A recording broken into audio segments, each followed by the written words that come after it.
Welcome to the Introduction to Networking and Storage course. Whether you're skilling up to become a field technician, network support specialist, virtual customer service agent, or just want to learn the basics of working with and managing computer networks, then you need a strong foundation in networking fundamentals. To successfully complete this course, you should be familiar with basic computer operating skills, basic knowledge of computer terminology, knowledge of switching applications, and have a familiarity with the Microsoft Windows operating system. This course is part of a series of IBM courses intended to help you develop IT fundamental skills and knowledge. When you complete this course, you'll be able to identify wired and wireless network types, explain physical and logical topology, differentiate between network cable types and what each is used for, list common network devices, discover what packets are and how IP addresses work, and explain what protocols are and why models are necessary.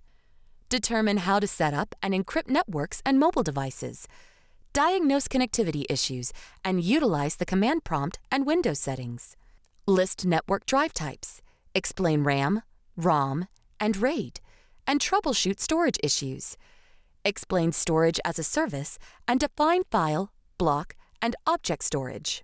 When taken as part of the series, this course also helps you prepare for CompTIA IT Fundamentals ITF Plus certification, especially for beginners. Guided instructional videos walk you through key concepts with essential need-to-know facts. Interactive activities reinforce what you've learned in videos, get you applying new knowledge and skills as you learn. Forums provide connections where you can introduce yourself to others, provide feedback, and get support. Practice assessments help you gauge your knowledge, and graded assessments prove what you've learned, leading to a shareable badge and certificate that you can show prospective employers. We're here to support your success, and we're excited that you're here. Let's get started.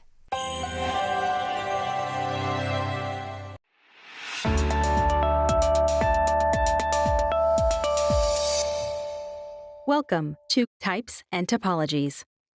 After watching this video, you will be able to define what a computer network is and its purpose, identify the most popular network types, and list the characteristics of the 5 main network topologies. Computer networking refers to connected computing devices like laptops, servers, and smartphones, and an ever-expanding array of IoT devices like security cameras, door locks, doorbells, refrigerators, thermostats, and more. Computer networks enable data transfer and resource sharing through emails, files, documents, databases, and notifications amongst multiple users. There are multiple network types: PAN, or Personal Area Network; LAN, or Local Area Network; MAN, or Metropolitan Area Network; WAN, or Wide Area Network; WLAN, or Wireless LAN; and VPN, or Virtual Private Network. A PAN, or Personal Area Network, enables communication between devices around a person. PANs can be wired or wireless, such as USB, Firewire, infrared, Zigbee, and Bluetooth. They range from a few centimeters to a few meters. PANs are also used to connect laptops, tablets, printers, keyboards, and other computerized devices. One of the most common real-world examples of a PAN is the connection between a Bluetooth earpiece and a smartphone. A LAN, or Local Area Network, is typically limited to a small, localized area, such as a single building or site. A LAN is a group of computers and peripheral devices that share a connection to a server. A LAN may serve 2 or 3 users in a home office or several hundred users in a corporation's central office.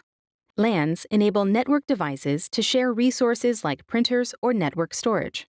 LANs require cables, switches, and routers so users can connect to internal servers, websites, and other LANs. A MAN, or Metropolitan Area Network, is a network that spans an entire city, a campus, or a small region. MANs are sometimes referred to as CANs, Campus Area Networks. A MAN is optimized for a larger geographical area than a LAN, ranging from several building blocks to entire cities. A MAN is often formed by connecting multiple LANs. Examples of MANs include cable TV networks, telephone networks providing high-speed DSL lines, or any public or free Wi-Fi system provided to residents of a city. A WAN, or Wide Area Network, is a network that extends over a large geographic area. WANs are often established with leased telecommunication circuits.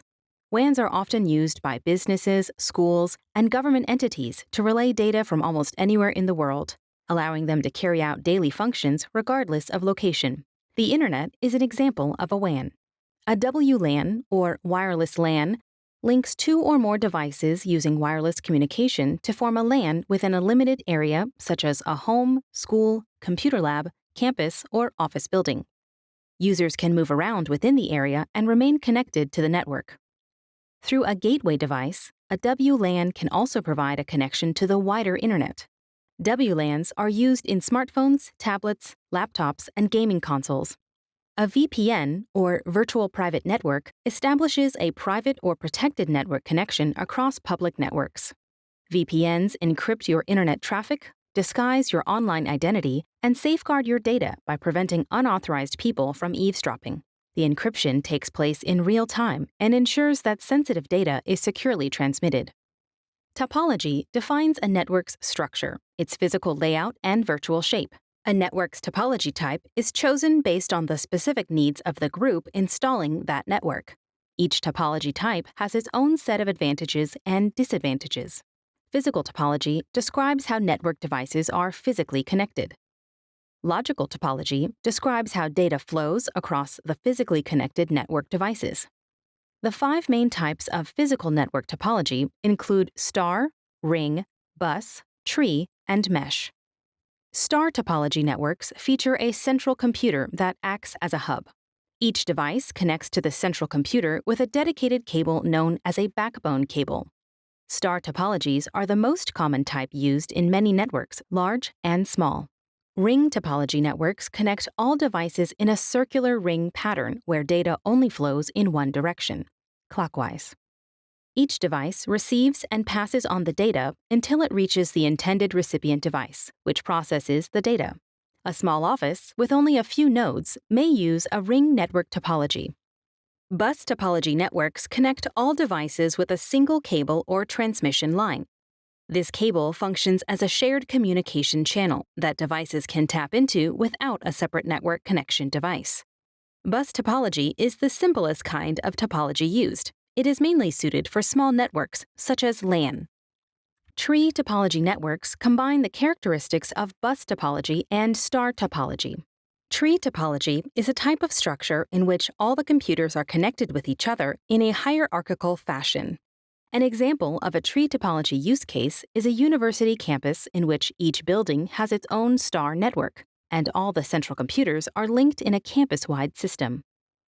Mesh topology networks connect all devices on the network together. Each mesh network device has a special mesh network software installed so that it can automatically choose the quickest path to the intended recipient. This is called dynamic routing. Mesh topology is commonly used in WAN for backup purposes. This topology is not used in LAN implementations. The Internet is an example of mesh topology. In this video, you learned a computer network enables 2 or more computers to be connected so users can communicate and share resources. There are different network types, ranging from the smallest that cover only a few meters to the largest that span across the whole world. They include PAN, LAN, MAN, WAN, WLAN, and VPN. Network topology defines the structure of a network and its physical and logical types. Network topology types include star, ring, tree, bus, and mesh.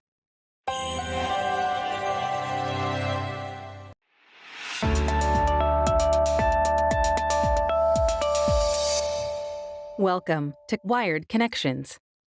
After watching this video, you will be able to identify wired connection types. Understand which wired connection types are older and which are newer, and list the pros and cons of wired connection types. Older internet connection types that use phone lines are dial-up, cannot use the phone and internet at the same time. ISDN, or Integrated Services Digital Network, transmits data and phone conversations digitally. And DSL, or Digital Subscriber Line, faster than dial-up, can use the phone and internet at the same time. Newer internet connection types are satellite, relies on communication satellites, popular in remote and rural areas. Cable, uses the same coaxial cables as cable television, one of the most common connection types.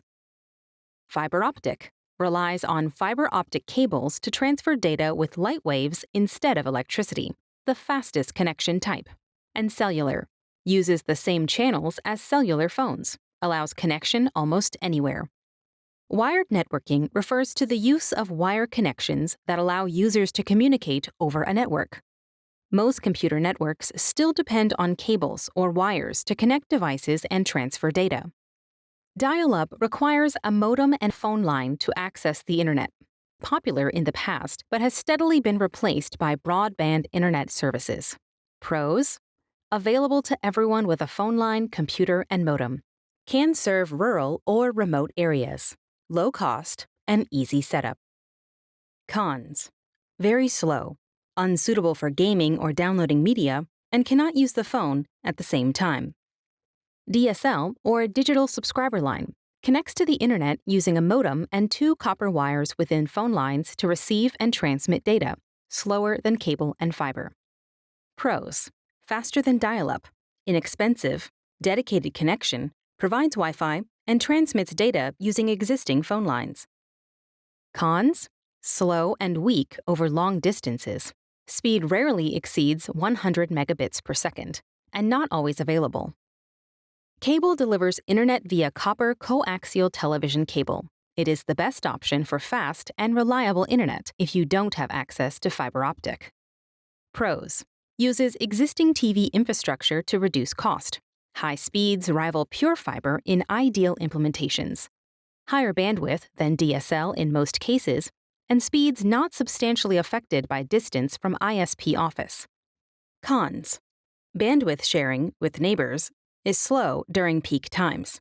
Upload speeds much slower than download, susceptible to electromagnetic interference, and lower latency than DSL in most cases. Fiber optic cables transmit data by sending pulses of light across strands of glass, up to 200 gigabits per second. Fast, reliable, and consistent. This connection rarely lags, which makes it perfect for HD streaming or online gaming. Pros: efficient, reliable connection, great for long distances, fast speeds, up to 200 gigabits per second. Best for streaming and hosting. Cons: expensive, not available everywhere. In this video, you learned that older internet connection types like dial-up, ISDN, and DSL are low cost and offer low to medium speed. Newer internet connection types, like satellite, cable, fiber optic, and cellular, are higher in cost but offer useful features such as higher speed and mobility.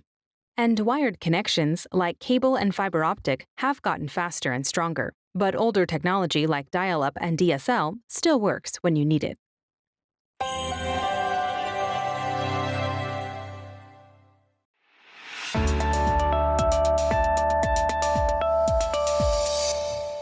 Welcome to Cables. After watching this video, you will be able to list the common cable types and their characteristics, understand the purpose of each cable, and identify the most appropriate cable type in varied scenarios. Here are the common cable types. Hard drive cables like SATA, IDE, and SCSI connect a central processing unit, or CPU, to a device's main or default storage. Network cables like coaxial, fiber optic, and Ethernet connect devices and transmit data. Serial cables, like you might find on a keyboard or mouse, are used for transferring power or data slowly over a distance. Video cables like VGA, HDMI, mini HDMI, DisplayPort, and DVI transmit video signals from a device to a monitor. And multipurpose cables, like USB, Lightning, and Thunderbolt, are used for fast data transfers, fast power transfers, and connecting devices. Hard drive cables connect a hard drive to a motherboard or controller card. The same cables may also be used to connect optical drives and older floppy drives. Hard drive cables include SATA, IDE, and SCSI, Serial Advanced Technology Attachment, or SATA, is the next-generation hard drive cable. SATA carries high-speed data and connects to storage devices, hard disk, optical, and solid-state drives. Integrated Drive Electronics, or IDE, is an older interface. The IDE cable is a 40-wire ribbon cable that is connected from the motherboard on one end to one or two drives on the other end. Small Computer System Interface, or SCSI, was designed to support a wide variety of device types. This means there are different types of SCSI cables. They may be ribbon cables or standard round cables of 50, 68, or 80 wires. Up to 16 devices, including the motherboard or SCSI controller card, may be connected to one SCSI cable or daisy-chained together. Multi-purpose cables connect devices and peripherals directly together without a network connection. They can transfer both data and power. Multi-purpose cables include USB, Lightning, and Thunderbolt. USB cables connect to a wide variety of peripheral devices. USB supports two speeds. Low speed supports data transfer rate of 1.5 megabits per second at lengths up to 3 meters. Full speed supports data transfer rates of 12 megabits per second at lengths up to 5 meters. USB cables can carry data and power. Lightning cables are proprietary to Apple. They are used to connect Apple devices to USB ports. It can carry both data and power to charge the device. Thunderbolt is another Apple proprietary cable. It comes as either copper or optical cable. The maximum length is 3 meters for copper and 60 meters for optical. It provides both data and power to peripheral devices, most commonly storage and display devices. Video cables connect a specific type of video port on a computer to a display. Each has its own connector type. VGA cables connect older analog video graphics adapters to a display. HDMI cables connect a high-definition multimedia interface to a display. There are different types of HDMI cables. Type A is most common, but is usually just referred to as HDMI cable with no type designation. Mini HDMI is an HDMI Type C cable. DisplayPort cables connect a DisplayPort interface to a display. DVI cables connect a digital visual interface to a display. DVI-D, D for digital, supports only digital signals. DVI-I, I for integrated, supports digital and analog signals. There are single-link and dual-link DVI cables. A serial cable is used to transfer information between two devices using the RS-232 standard, which states that data bits must flow in a line, one after another, over the cable. Serial cables are used in modems, keyboards, mice, and other peripheral devices, which is why serial cables are sometimes called peripheral cables. However, video and multipurpose cables are also called peripheral cables for the same reason, even though they might not use the RS-232 standard. In wired networks, network cables connect devices and route information from one network device to another. A network's topology, protocol, and size determine what type of cable is needed. Some networks use only one type of cable, while others use a variety of cable types. Here we will cover 3 types of network cables: coaxial, fiber optic, and Ethernet cables. The coaxial, or coax cable, was originally developed to connect TVs to home antennas. These days, it is used to send cable TV signals to cable boxes and internet to home modems. Coaxial cables contain an inner copper wire that is surrounded by insulation and other shielding. They are highly resistant to signal interference and can support greater cable lengths between network devices than twisted pair Ethernet cables. The coax cable has a 10 megabits per second capacity. The Data over Cable Service Interface Specification, or DOCSIS, is a networking standard used in systems that provide internet across cable TV lines. Coaxial cables use the DOCSIS standard. Fiber optic cables are used in wide area networks, or WANs, because they work over long distances without much interference and can handle a heavy volume of data traffic. Different types of fiber optic cables are used depending on the cost and the amount of bandwidth the cable can support. There are 2 basic types of fiber cables. Single mode carries only one light path, typically sourced by a laser. It has a much longer transmission distance.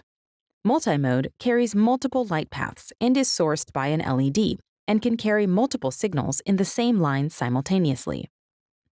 Ethernet, or twisted pair cables, consist of 4 pairs of twisted wires to reduce interference. These cables hardwire a computer to a LAN. Hardwiring is faster and more consistent than Wi-Fi. They are available in 2 types: shielded wires or unshielded wires. Unshielded twisted pair, or UTP cables, are cheaper and more common. Shielded twisted pair, or STP cables, are more expensive and designed to reduce any outside interference that might interrupt data transmission. Ethernet cables also have category numbers. A higher category number means the cable is newer and usually faster with better bandwidth.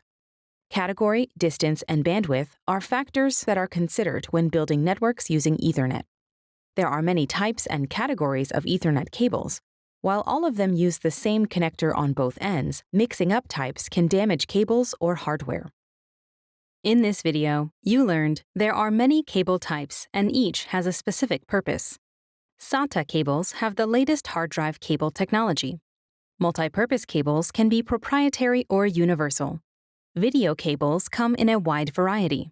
Serial cables are used for peripheral devices. And network cables include coaxial, fiber optic, and Ethernet.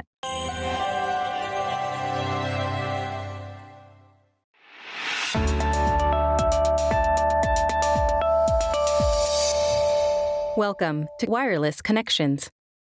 After watching this video, you will be able to understand wireless network types and their differences.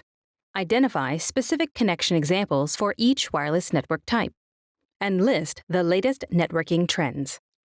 A wireless network is a network that lets users connect without cables. Wireless networking is when people communicate and access applications and information without being physically plugged in. There are 4 main types of wireless networks. WPAN, or Wireless Personal Area Network, interconnects devices in a short span, generally within a person's reach. WLAN, or Wireless Local Area Network, links 2 or more devices using a wireless distribution method, providing a connection to the wider internet through access points. WMAN, or Wireless Metropolitan Area Network, connects several wireless LANs, generally used to cover an entire city. And WWAN, or Wireless Wide Area Network, covers large areas such as neighboring towns and cities. WPAN is used for peripheral devices. Bluetooth, radio communication that enables low-power, short-distance wireless networking between phones, computers, and other network devices. RFID, or radio frequency identification, communicates using electromagnetic or electrostatic coupling to uniquely identify an object, animal, or person. NFC, or near-field communication, a method of data transfer that allows short-range communication between compatible devices. And IRDA, or Infrared Data Association, a set of infrared communication protocols that provide wireless line-of-sight connectivity between devices. WLAN is used for mobile extension of wired networks. Wi-Fi, radio signal sent from a wireless router. Standards 802.11, A, B, G, N, and AC. Older IEEE standards for WLANs that evolved to become faster and more efficient. 802.11 AC, also known as Wi-Fi 5, was introduced in 2013. And Wi-Fi 6, standard 802.11 AX, an IEEE standard for WLANs that provides faster throughput speeds, better battery life, and less bandwidth congestion than Wi-Fi 5 technology. WMAN is used for fixed wireless between the internet and homes and businesses. Proprietary, a vendor-specific wireless municipal network with proprietary standards and equipment. IEEE 802.16, the standardized version of WiMAX with added features like OFDM and quality of service. It was developed in the mid-2000s. And WiMAX, a broadband wireless solution developed in the early 2000s as an alternative to wired DSL or cable, especially in rural areas. WiMAX stands for Worldwide Interoperability for Microwave Access. WWAN is used for mobile access to the internet from outdoor areas.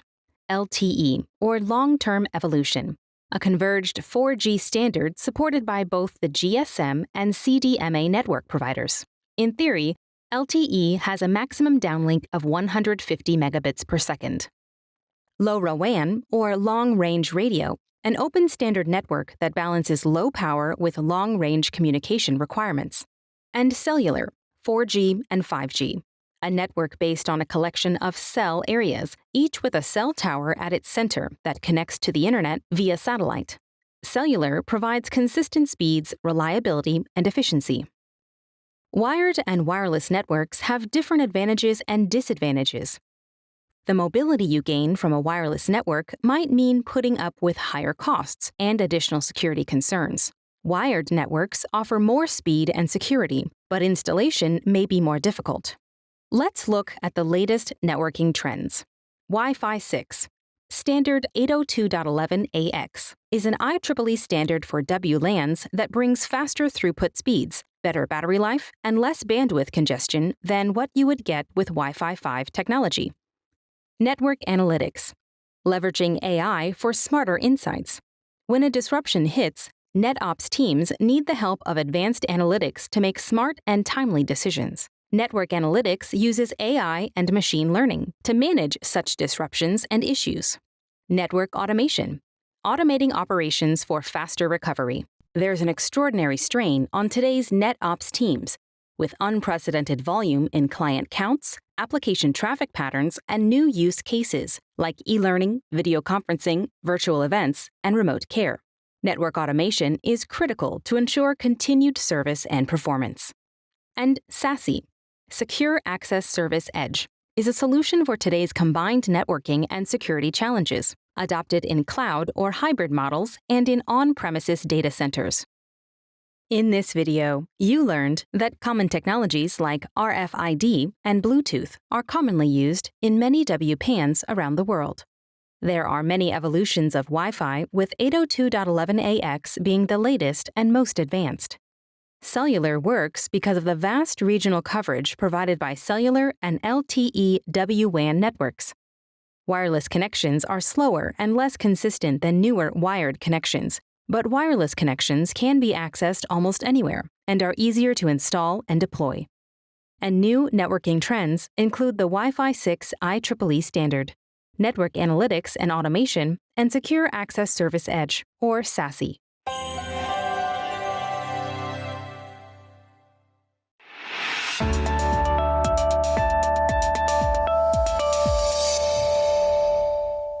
Welcome to Advantages and Disadvantages of Network Types.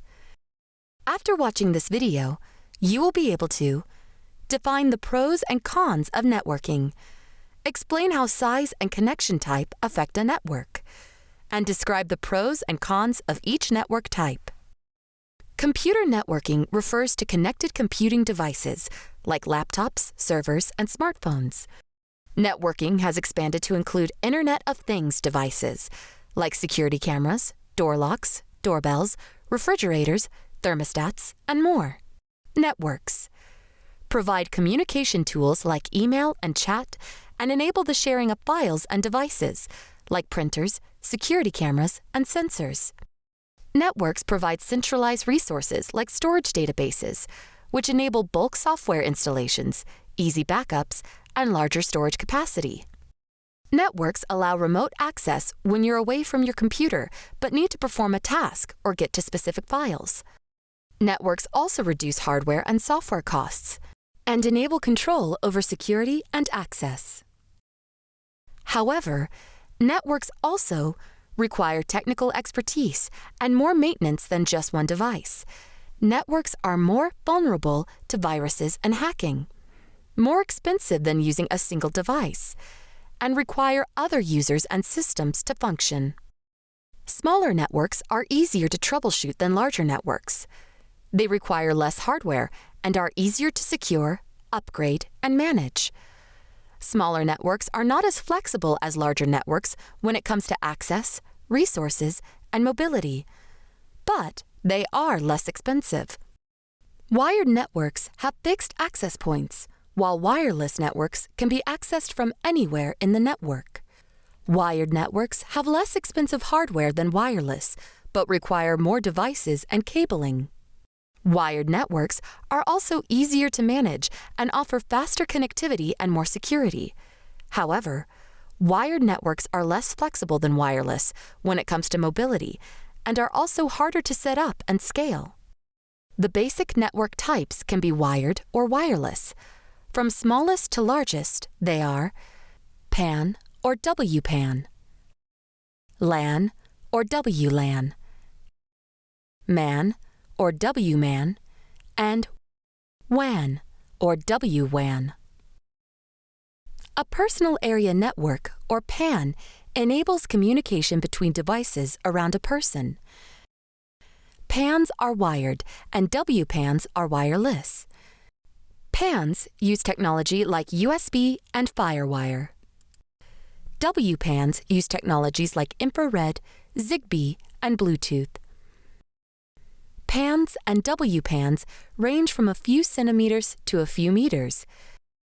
PANs and WPANs are flexible and mobile, have a one-time easy setup, and are portable. But they also have limited range and limited bandwidth. A local area network, or LAN, is a group of computers and peripheral devices that share a connection to a server. LANs use wired connections, and WLANs use wireless connections. A LAN or WLAN may serve 2 or 3 users in a home office or several hundred users in a corporation's central office. LANs and WLANs enable network devices to share resources like printers or network storage. LANs provide connection via cables, switches, and routers. WLANs provide connection via Wi-Fi signals from Wi-Fi routers, modems, and wireless access points. Advantages include reliability and versatility, high data transmission rates, and they are easier to manage. Disadvantages include smaller network coverage area, the number of devices affects speed, and there are security risks. A metropolitan area network, or MAN, is optimized for a larger geographical area than a LAN, ranging from several building blocks to entire cities. A MAN is often formed by connecting multiple LANs. Examples of MANs and WMANs include cable TV networks, telephone networks providing high-speed DSL lines, or any public or free Wi-Fi system provided to residents of a city. A MAN or WMAN covers multiple city locations, is easy to use, extend, and exchange, and is managed by an ISP, government entity, or corporation. However, it requires special user permissions and has the higher costs and security risks that come with larger networks. Wide area networks, or WANs, provide global coverage. WAN and WWAN examples include the Internet and cellular networks. WANs and WWANs offer global coverage and more security. However, they are expensive and difficult to maintain. In this video, you learned that networks offer control, remote access, and sharing, but are harder to manage, vulnerable, and depend on other systems. Smaller networks cost less and are easier to learn and manage, but have less power, capacity, and flexibility. Wired networks are faster, more secure, and easier to manage, but require more hardware and offer less flexibility. And each network type has its own pros and cons.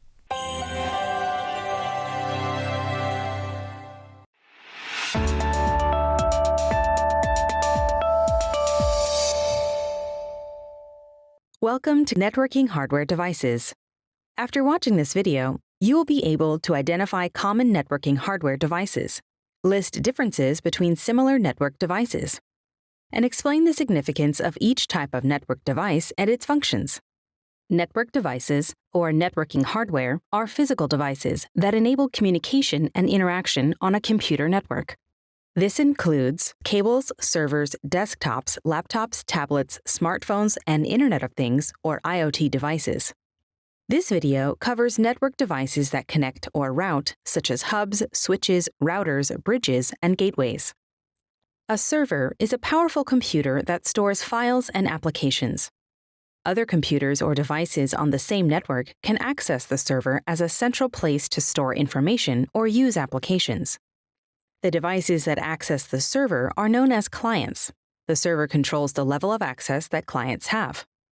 A user can access a server file or application from anywhere if they use a client that is connected to the server's network and has the proper level of access, usually password-based. A node is a network-connected device that can send or receive information. A client is a node that accesses the network through a server. All devices that can send, receive, and create information on a network are nodes. The nodes that access servers to get on the network are known as clients. The server controls the level of access that clients have. If a client fails, the network remains unchanged. Client-server networks are common in businesses. They keep files up to date and easy to find by ensuring users work on one shared file in one location. Examples of services that use client-server networks include file transfer protocol sites, or FTP sites, web servers, and web browsers. Peer-to-peer networks are common in homes and on the Internet. Examples include file-sharing sites, discussion forums, media streaming, and voice-over-IP services, also called VoIP services. A hub connects multiple devices together in a network. When data is sent to a hub, it broadcasts that data to all devices on the network, except for the one that sent the data. A switch is similar to a hub, except it keeps a table of MAC addresses. When a switch receives any data, it looks up the proper MAC address and forwards the data to the right place. Switches are more efficient than hubs because they only send data to the intended recipient. Switches and hubs connect to modems. If a switch or a hub fails, it brings the entire network down. Routers interconnect different networks or subnetworks. A router serves two primary functions.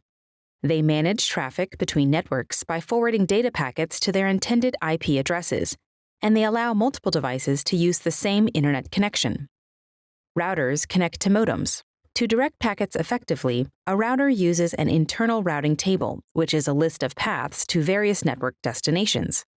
The router reads a packet's header to determine its path, consults the routing table to figure out the most efficient path, then forwards the packet to the next network in the path. A modem, or modulator-demodulator, converts data into a format that is easy to transmit across a network. Once that data reaches its destination, the receiving modem converts it back to its original form. The most common modems in use today are cable and DSL modems. A bridge joins two separate computer networks so they can communicate with each other and work as a single network. Bridges can be wired or wireless. Wireless bridges can support Wi-Fi to Wi-Fi, Wi-Fi to Ethernet, and Bluetooth to Wi-Fi connections. A gateway is hardware or software that allows data to flow from one network to another. For example, a home network to the Internet. Gateways are distinct from routers or switches in that they use multiple protocols to connect multiple networks. A repeater, or extender, receives a signal and retransmits it. Repeaters are used to extend a wireless signal so it can cover longer distances or be received on the other side of an obstruction like brick, steel, or concrete. Repeaters connect to wireless routers. A wireless access point, also known as WAP or AP, allows Wi-Fi devices to connect to a wired network. The WAP usually connects to a wired router as a standalone device. The WAP can also act as a central wireless connection point for computers equipped with wireless network adapters. The WAP is plugged into a wired network switch. The WAP reads each computer's MAC address and forwards that to the wired switch. If the wired network is connected to a router with internet access, the wireless network will also have internet access. Network interface cards, or NICs, connect to individual devices to a network. NICs can be wired or wireless. Today's computers usually come with wireless NICs already built in. Most include ports for network cables, so users can easily connect their computer to a network. A firewall monitors and controls incoming and outgoing network traffic based on predetermined security rules. A firewall typically establishes a barrier between a trusted internal network and untrusted external network, like the Internet. Firewalls can be either software or hardware. Wireless routers and computer operating systems often have built-in firewalls. A proxy server acts as an intermediary between a LAN and the Internet to minimize security risks. The proxy server evaluates requests from clients and forwards them to the appropriate server if those requests meet preset security requirements. Proxy servers hide an IP address. If an IP address is hidden, it cannot be tracked. Proxy servers save bandwidth. For example, a proxy server will download files or updates for the first user, then keep them stored for any future users who need them. An intrusion detection system, or IDS, monitors network traffic and reports malicious activity to the network administrator. An intrusion prevention system, or IPS, inspects network traffic and removes, detains, or redirects malicious items based on rules set by the network administrator.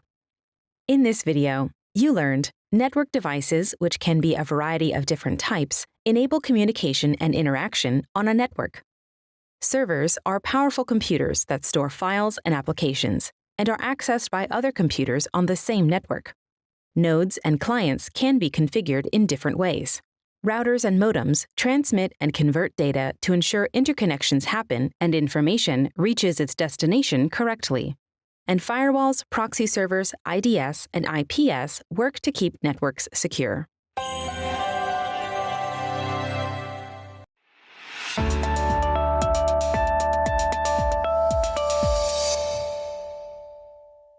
Welcome to Packets, IP Addressing, DNS, DHCP, and NAT. After watching this video, you will be able to explain what packets and IP addresses are and how they relate to networking, and explain the importance of DNS and DHCP servers and the NAT process. Everything you do on the Internet involves packets. Every web page that you visit arrives as a series of packets, and every email you send leaves as a series of packets. Packets are also called frames, blocks, cells, or segments. There are 3 data transmission flow types. In simplex mode, the communication is unidirectional, where one of the 2 devices on a link can only transmit but not receive, and the other only receive but not send, like a radio or a keyboard. In half-duplex mode, each station can both transmit and receive, but not at the same time, like a walkie-talkie. In full duplex mode, both stations can transmit and receive simultaneously, like a phone or a messaging app. There are 4 basic transmission modes for IP packets. Unicast, transmission to a single specific destination, used for most Internet traffic such as HTTP and FTP. Anycast, transmission to the closest of multiple nodes that have had the same unicast address assigned to them. Multicast, transmission to all nodes that have subscribed to the destination multicast group or address. Multicast transmission is limited to UDP protocol. And broadcast, transmission to all other nodes on the subnet, for example, to find a DHCP-v4 server. Broadcast transmission is limited to UDP protocol over IPv4 only. When you send an email, it is broken down into individually labeled data packets. Each packet travels independently over the network and arrives at their destination in no set order. They are then compiled in the correct order to produce the original message. Internet Protocol version 4, or IPv4, is one of the core protocols for the Internet. It was developed to provide identification for every network device. Internet Protocol version 6, or IPv6, is the newest version of Internet Protocol. IPv6 solves many of the limitations of IPv4, including address space and security.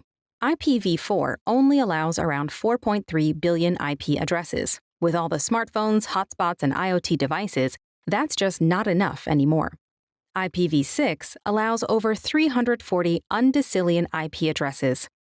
An undecillion has 36 zeros. IPv6 ensures larger network capacity with added efficiency and security features. An IP address is used to logically identify each device, or host, on a given network. An IPv4 IP address is a 32-bit binary value.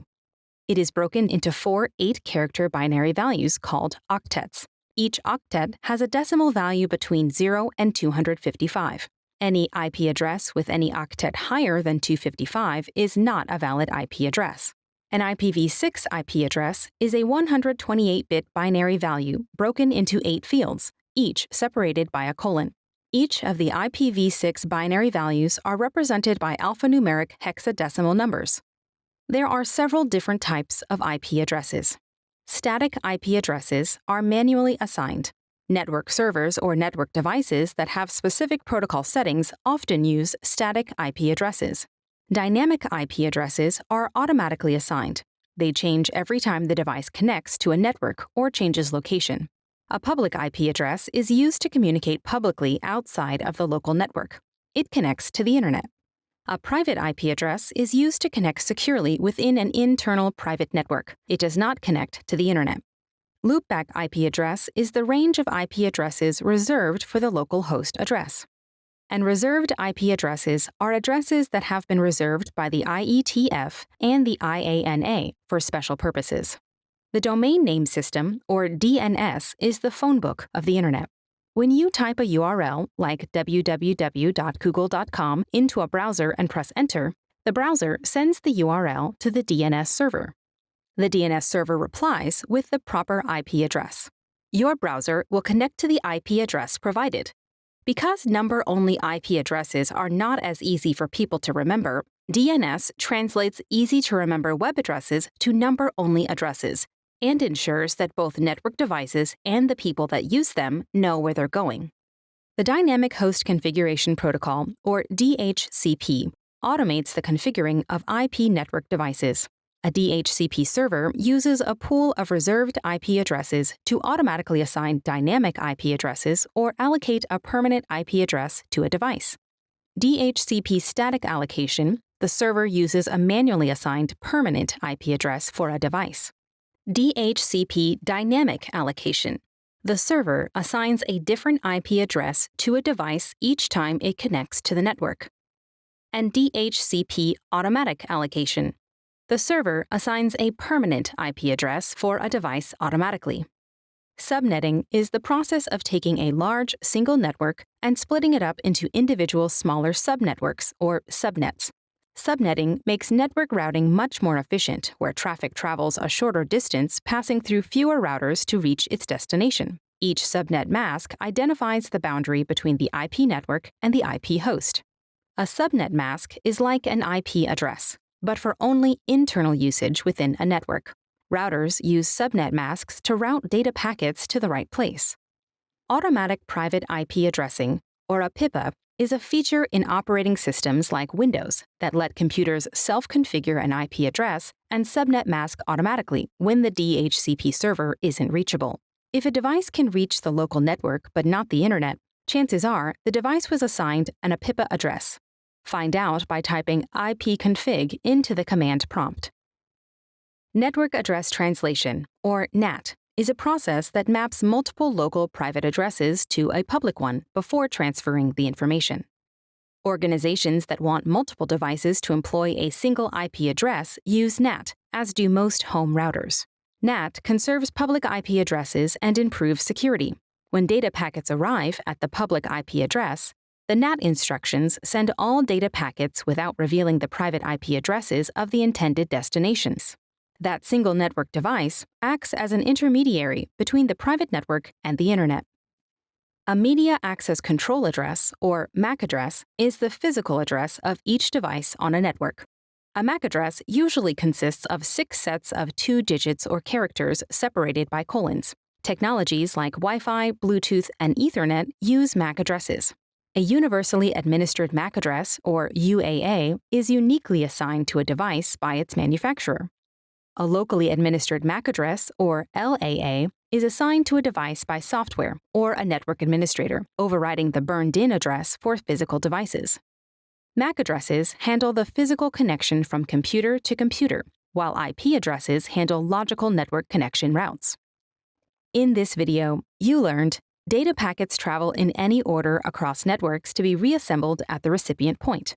The three types of data transmission modes are simplex, half-duplex, and full duplex. IPv4 and IPv6 are core protocols for the Internet, with IPv6 being newer, more efficient, and more secure. Different IP address types are assigned and used for different purposes and security levels. And subnetting allows large networks to split into smaller, more efficient subnets.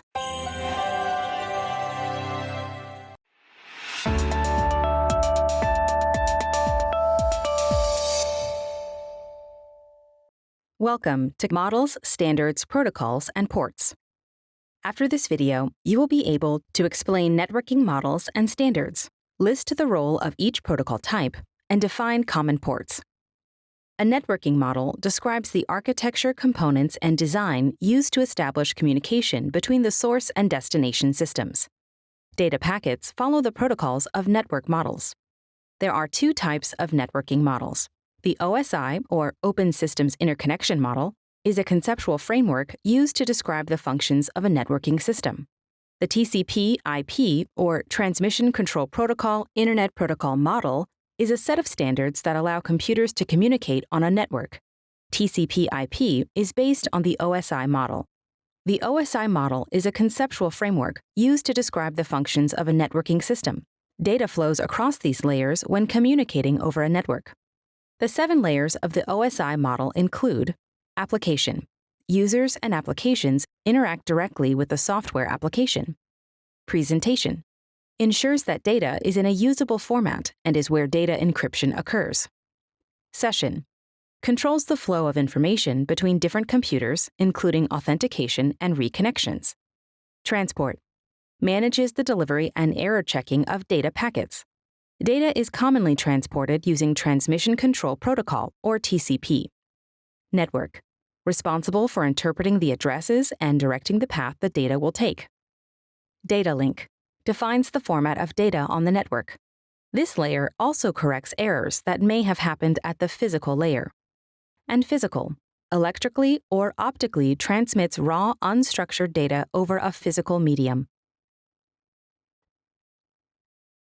The TCP/IP model is a set of standards that allow computers to communicate on a network. TCP/IP is based on the OSI model and functions similarly. The background protocols are still in place, but the way they are organized is slightly different. The data travels through fewer layers on both ends. Networking standards define the rules for data communications that are needed for interoperability of networking technologies and processes. Standards are widely accepted protocols that engineers use to make sure the things they build integrate with existing devices and technology. There are 2 types of network standards.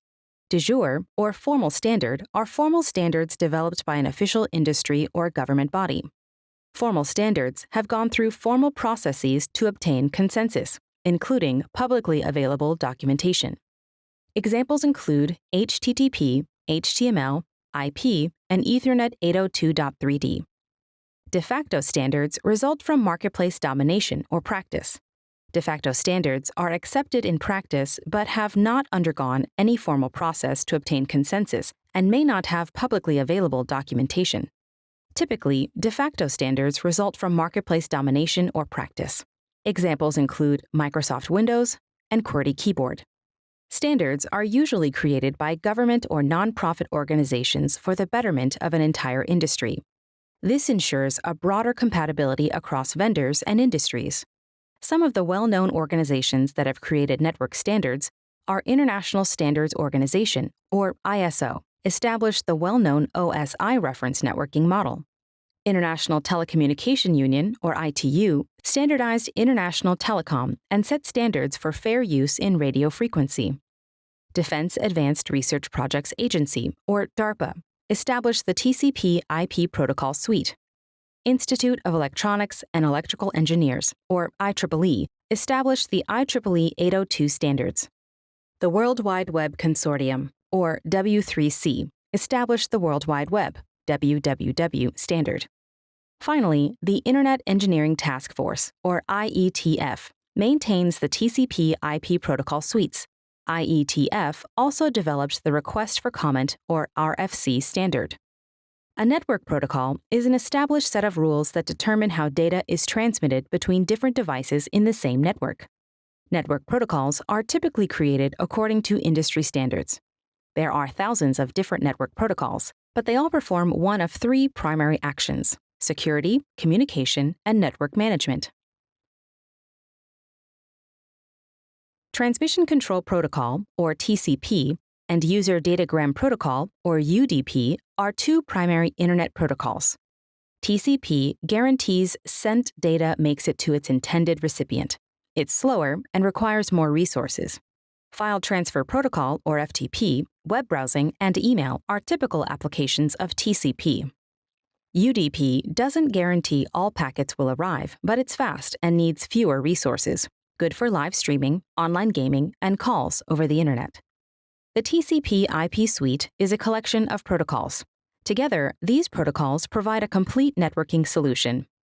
The Internet of Things, or IoT, network model comprises diverse protocols for communication, which include data collection, data package, data transfer, and data control. The Crypto Classic protocol is designed to serve as one of the most efficient, effective, and secure payment methods, built on the blockchain network. It ensures privacy and transparency of payments directly transferred between two parties who have an address on the blockchain network. Ports are the first and last stop for information sent across a network. A port is a communication endpoint. A port always has an associated protocol and application. The protocol is the path that leads to the application's port. A network device can have up to 65,536 ports. Port numbers do not change. In this video, you learned that networking models describe the design used to establish communication between source and destination, and there are two types of networking models, OSI and TCP/IP. Network standards define the rules for data communication and ensure broader compatibility across vendors and industry. And network protocols are based on an established set of rules that determine how data is transmitted between different devices.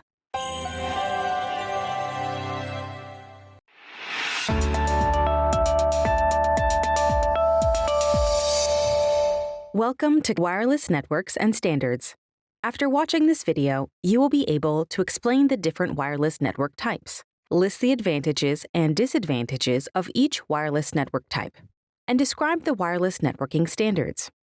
As an alternative to traditional cable and fiber optic networks, wireless networks have become crucial for enabling mobility.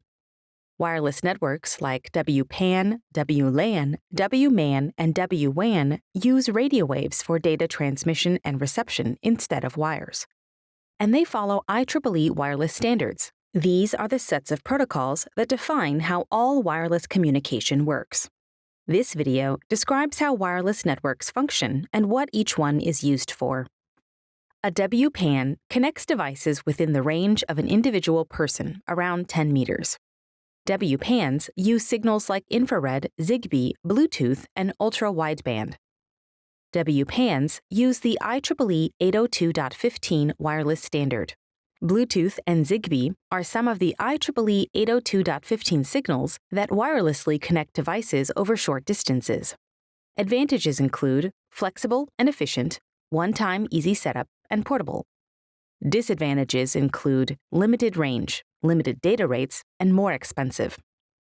A WLAN connects computers and devices within homes, offices, or small businesses.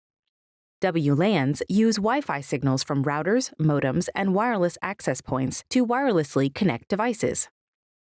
Wi-Fi follows the IEEE 802.11 wireless standard. The latest version of IEEE 802.11ax enables 8K video streaming, data-heavy cloud computing, and virtual reality experiences. Advantages include reliable and versatile, high data transmission rates, and easy to manage. Disadvantages include low network coverage area, number of devices affects speed, and less secure. A WMAN spans a geographic area. It serves ranges greater than 100 meters. Worldwide Interoperability for Microwave Access, or WiMAX, is a family of wireless communication standards that provide WMAN broadband connectivity. There are similar open-source and proprietary broadband technologies, but WiMAX is the accepted suite of standards based on IEEE 802.16. Advantages include covers multiple city locations, easy to use, extend, and exchange, and managed by an ISP, government entity, or corporation. Disadvantages include require special user permissions, less secure, and slower than wired. A WWAN provides regional, nationwide, and global wireless coverage. This includes private networks of multinational corporations, the Internet, cellular networks like 4G, 5G, long-term evolution, or LTE, and LoRaWAN, which is a low-power WAN protocol built on top of the techniques used in long-range radio modulation. Advantages include global wireless coverage, better security than WLAN, and centralized flexible infrastructure like cloud apps and storage. Disadvantages include expensive, difficult to maintain, and decreased coverage over large areas. A wireless ad hoc network, or WANET, uses Wi-Fi signals from whatever infrastructure happens to be available at the time to connect devices instantly, anywhere. WANETs are similar in size to WLANs, but use technology that is closer to WWANs and cellular networks. Advantages include flexible, no required infrastructure, and can be set up anywhere instantly. Disadvantages include limited bandwidth quality, not robust, and has security risks. There are also MANETs, or mobile ad hoc networks, and VANETs, or vehicle ad hoc networks. These are similar to WANETs but have different specifications. A cellular network provides regional, nationwide, and global mesh coverage for mobile devices. Each version below represents a cellular network evolution. 2G supported digital voice and simple data with 64 kilobits per second speed. 3G supported mobile broadband with 2 megabits per second speed, which enabled basic GPS, media downloads, and streaming. 4G advanced speeds and efficiencies with 100 megabits per second speed. And 5G brought 1 gigabits per second speed, which is still bringing cellular networks to a whole new level. Advantages of cellular networks include flexibility, access, and speed and efficiency as it evolves. Disadvantages include expensive, decreased coverage in rural areas, and hardware limitations, like screen size and mobility of peripherals. The IEEE 802.20 and IEEE 802.22 network standards support WWANs, cellular networks, and WANETs.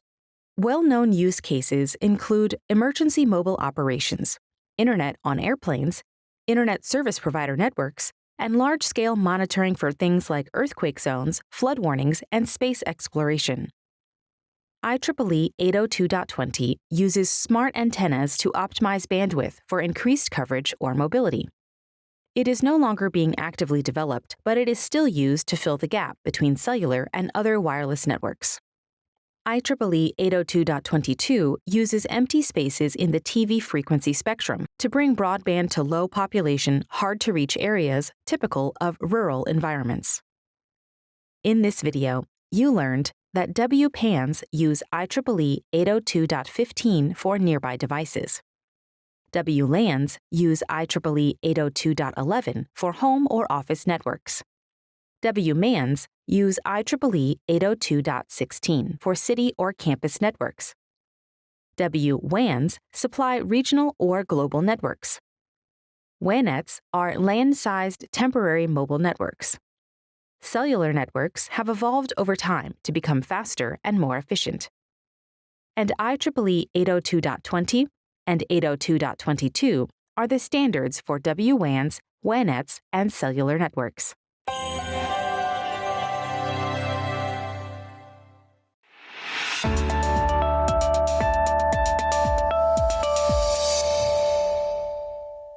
Welcome to Protocol Table. After watching this video, you will be able to explain the difference between TCP and UDP, describe the relationship between ports and protocols, and list common protocols and their uses. A network protocol is an established set of rules that determine how data is transmitted between different devices in the same network. Network protocols are typically created according to industry standards. There are thousands of different network protocols, but they all perform one of three primary actions: security, communication, and network management. Ports are the first and last stops for information sent across a network. A port is a communication endpoint. A port always has an associated protocol and application. The protocol is the path that leads to the application's port. A network device can have up to 65,536 ports. And default port numbers do not change. Transmission Control Protocol, or TCP, and User Datagram Protocol, or UDP, are two primary Internet protocols. TCP guarantees that sent data makes it to its intended recipient. It's slower and requires more resources. Typical applications include File Transfer Protocol, or FTP, web browsing, email. UDP doesn't guarantee that all packets will arrive, but it's fast and requires fewer resources. Typical applications include live streaming, online gaming, calls over the internet. Ports send and receive data using TCP, UDP, and sometimes both. Web page protocols control access and connection between internet users and the sites they visit. Hypertext Transfer Protocol, or HTTP, is responsible for standard internet or web page access. The default port for HTTP is 80. And Hypertext Transfer Protocol Secure, or HTTPS, is responsible for encrypted internet or web page access. HTTPS should be used on a web page that prompts for sensitive data, such as credit card numbers. The default port for HTTPS is 443. File transfer protocols control how data is managed when sent from one location to another. File Transfer Protocol, or FTP, is responsible for file transfer. FTP transfers files to and from an FTP server or client. The default port for FTP is 21. And Secure File Transfer Protocol, or SFTP, is responsible for encrypted file transfer. The default port for SFTP is 22. Remote access protocols enable device control from a remote location. Teletype network, or Telnet, is used to remotely control another device via console or command shell. Telnet lets users configure network devices from almost anywhere worldwide, so long as both devices have network connectivity. However, Telnet should not be used due to data being in clear text, no encryption. The default port for Telnet is 23. Secure Shell, or SSH, is used to remotely control another device via console or command shell securely with encryption. SSH uses encryption to secure remote data. The default port for SSH is 22, which is the same port that SFTP uses, since they both offer similar secured services. And Remote Desktop Protocol, or RDP, is used to remotely control another computer via a graphical user interface, also called GUI or GUI for short. Email protocols determine how email messages are received, stored, downloaded, removed, or retained. Post Office Protocol version 3, or POP3, is an older protocol that was the standard for receiving email. With POP3, email is downloaded from an email server to a single device, and then the email is deleted from the server. The default port for POP3 is 110. Internet Message Access Protocol version 4, or IMAP4, is a protocol responsible for receiving email. With IMAP4, email is stored on the server and synchronized to multiple devices, like laptops and mobile phones. The default port for IMAP4 is 143. And Simple Message Transport Protocol, or SMTP, is responsible for sending email. The default port for SMTP is 25. Network protocols monitor, control, and help the network locate, share, and transfer data. Dynamic Host Configuration Protocol, or DHCP, automatically assigns IP addresses to devices. The default ports for DHCP are 67 and 68. Domain Name System, or DNS, resolves or translates domain names to IP addresses. The default port for DNS is 53. Server Message Block, or SMB, enables sharing files and printers on the network. The default ports for SMB are 137 through 139. Simple Network Management Protocol, or SNMP, monitors the network. The default port for SNMP is 161. And Lightweight Directory Access Protocol, or LDAP, allows directory services to store and authenticate passwords, usernames, and accounts and share them over the network. The default port for LDAP is 389. In this video, you learn that protocols determine how data flows on a network. Ports are the first and last stops on a network. Ports send and receive via TCP, UDP, or both. HTTP and HTTPS are web page protocols. FTP and SFTP are file transfer protocols. Telnet, SSH, and RDP are remote access protocols. POP3, IMAP4, and SMTP are email protocols.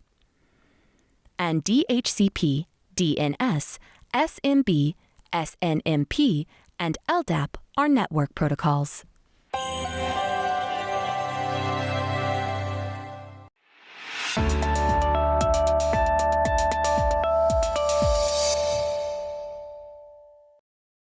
Hello and welcome to Using Your Windows Lab Workspace.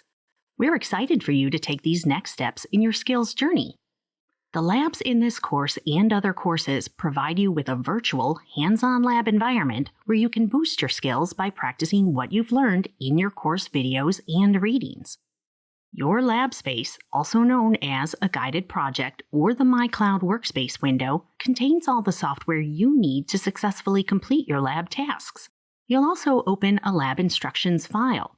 For your best experience, we recommend displaying your lab space and instructions side by side. To access your hands-on lab, first open the item in the course for the hands-on lab. If the lab instructions display in a new tab, hover over the tab and pull the tab down onto the desktop.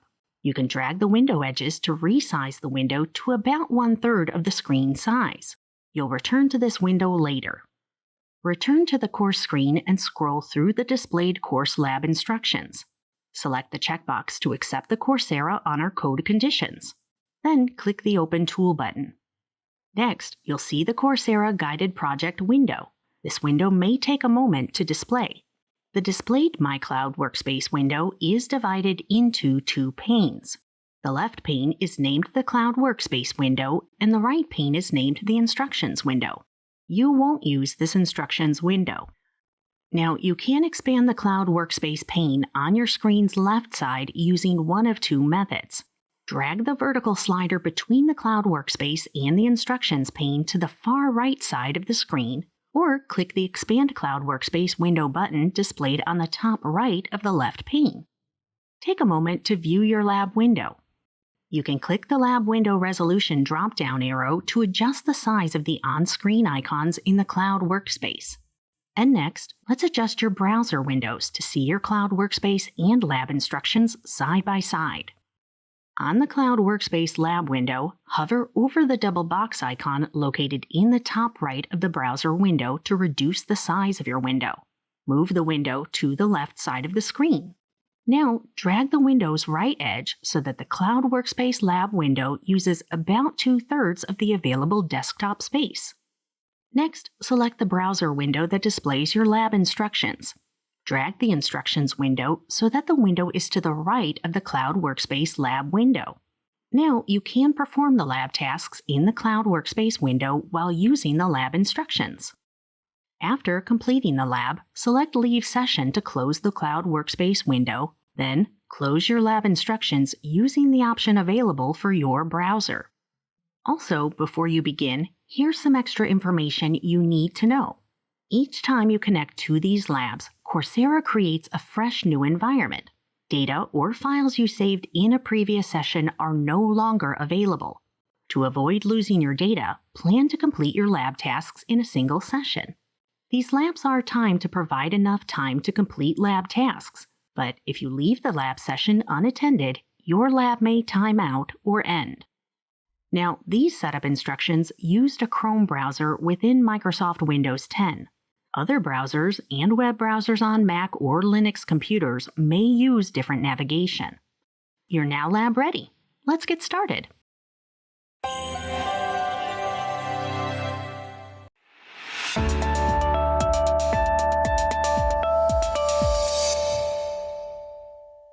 Welcome to configuring a wired SOHO network. After watching this video, you will be able to describe the features of a SOHO network, list the requirements for setting up a SOHO network, and explain how to configure, test, and troubleshoot a SOHO network. A small office home office, or SOHO network, is a local area network or LAN with less than 10 computers that serves a small physical space with a small number of employees or home users. It can be a wired Ethernet LAN or a LAN made of both wired and wireless devices. A typical wired SOHO network includes a router with a software-based firewall, a switch with 4 to 8 Ethernet LAN ports, a printer, and several desktops or laptops. SOHO networks often use email, website, and cloud subscription services, since maintenance and reliability are included. Internet is provided via cable, DSL, or ISDN. Basic equipment maintenance is easy since there are only a handful of devices and cables to consider. When setting up a SOHO network, knowing the compatibility requirements is very important. The hardware, software, adapter cards, and cables all need to be compatible for the network to function properly. Before setting up any SOHO network, review and confirm everything in your plan to ensure a successful installation. SOHO networks need a switch to act as the hub of the network. If internet is desired, a router can be added or used instead. SOHO routers often have other integrated features, like a cable or DSL modem, switch ports, and a built-in firewall. A modem provides an internet connection. Ethernet cables provide a wired connection. Category 5, 5E, and 6 cables are the current standard. A router automatically assigns IP addresses to each device on the network, which is necessary if you intend to share your internet connection with all the connected devices. And a SOHO network switch typically allows 4 to 8 connected devices to talk to each other, but does not assign IP addresses or provide internet. Switches are best used to expand the number of LAN ports available on the network, since the number of ports on a router can be limited. Set up the hardware in a SOHO network using the following steps. Plug the switch or router into a power source. Connect the switch to the router, if necessary. If you're using a switch and a router, plug one end of an Ethernet cable into any LAN port on the router, and the other into any LAN port on the switch. This will expand the network to the rest of the LAN ports on the switch. Connect your modem to your router, if necessary. If you're sharing an internet connection from a modem, connect the modem to the WAN internet port on the router. This is usually a different color than the other ports. Connect your computers to open LAN ports. Use Ethernet cables to connect each computer to any open LAN port on your router or switch. Keep devices close to the router or switch since Ethernet doesn't transfer data reliably over long distances, 100 meters maximum. The next steps are to configure router settings. Log in to Router Settings. Enter ipconfig into a command prompt window to find your router's public IP address. It will be listed next to Default Gateway. Enter it into a browser and log in. Update username and password. All routers have default administrator usernames and passwords. Anyone with access can change the admin password or other settings and even lock you out. To improve security, always change the default username and password. Update firmware. Updating router firmware solves operational problems and enhances security. Check the manufacturer website for available firmware updates. Download and install if your firmware is not up to date. As you configure, remember that the model number, revision number, and login defaults are printed on the router or its manual, and that the local or private IP address of any router is usually set to 192.168.1.1.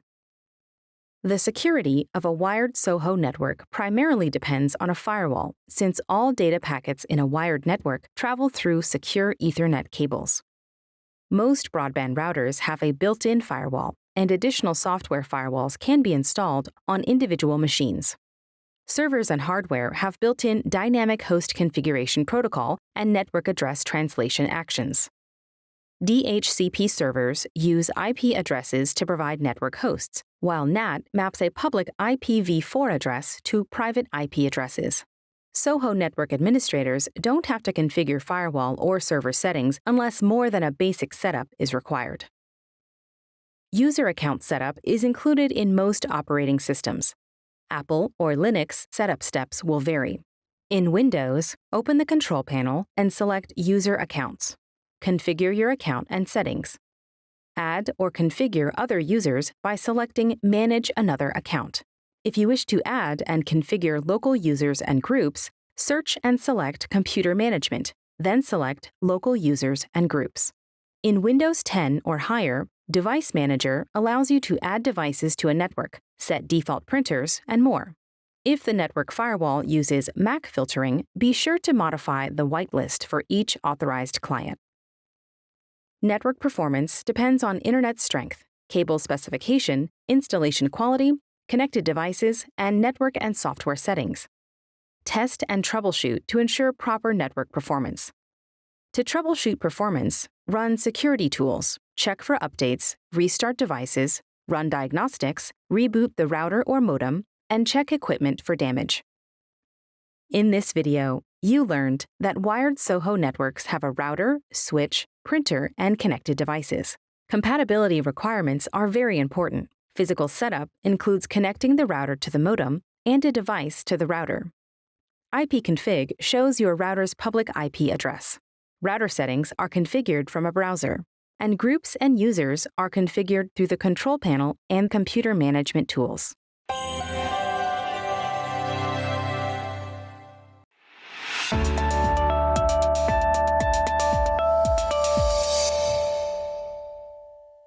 Welcome to configuring a wireless SOHO network. After watching this video, you will be able to list the features of a SOHO wireless network, describe how to configure a WAP, SSID, security, and encryption, and explain how to test and troubleshoot a SOHO wireless network. A small office home office or SOHO wireless network is a wireless local area network or WLAN that serves a small physical space with a small number of employees or home users. A SOHO wireless network can be configured with the help of a central wireless access point, or WAP, which can cover a range of wireless devices within a small office or home. SOHO networks often use email, website, and cloud subscription services, since maintenance and reliability are included. Some common broadband types that enable network connection include Dynamic Host Configuration Protocol, or DHCP, which is the most common broadband type.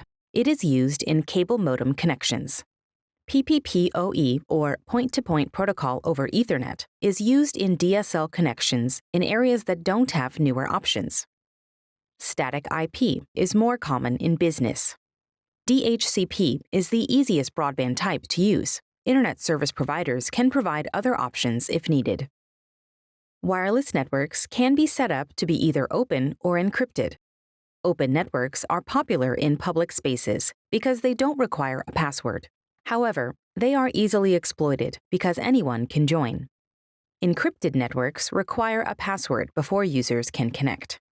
There are different types of Wi-Fi encryption, the strongest being WPA2. A captive portal is a web page pop-up that authenticates users who try to log in to Wi-Fi in places like apartment houses, hotel rooms, and small business centers. However, a captive portal is not a secure connection. On the rear of a typical wireless router, you'll see several connections: a power input jack, one or more wired Ethernet jacks for wired connections. These may include a jack for broadband connection, often labeled WAN or Internet. a USB port which lets you connect a printer or external hard drive for sharing on the network, and a Wi-Fi on-off button, which allows you to easily enable or disable a wireless network. To manage a router, you must find its default IP address. First, type CMD into the Windows search bar to open the command prompt. Then, type ipconfig in the command prompt window to see IP information for your network. Next, copy the default gateway IP address. Paste it into a web browser and hit Enter. A login will appear. The default router username and password are usually admin. Change these during setup to protect the network. Whenever a change is made, Save Settings must be clicked. After setup, if you cannot access the web, the router is not connected. This is usually caused by choosing the wrong broadband connection type for your service. A Service Set Identifier, or SSID, is the name of a wireless network. This name is chosen during the setup of a wireless network. It's a good idea to choose a unique name to distinguish your router from any neighboring wireless routers nearby.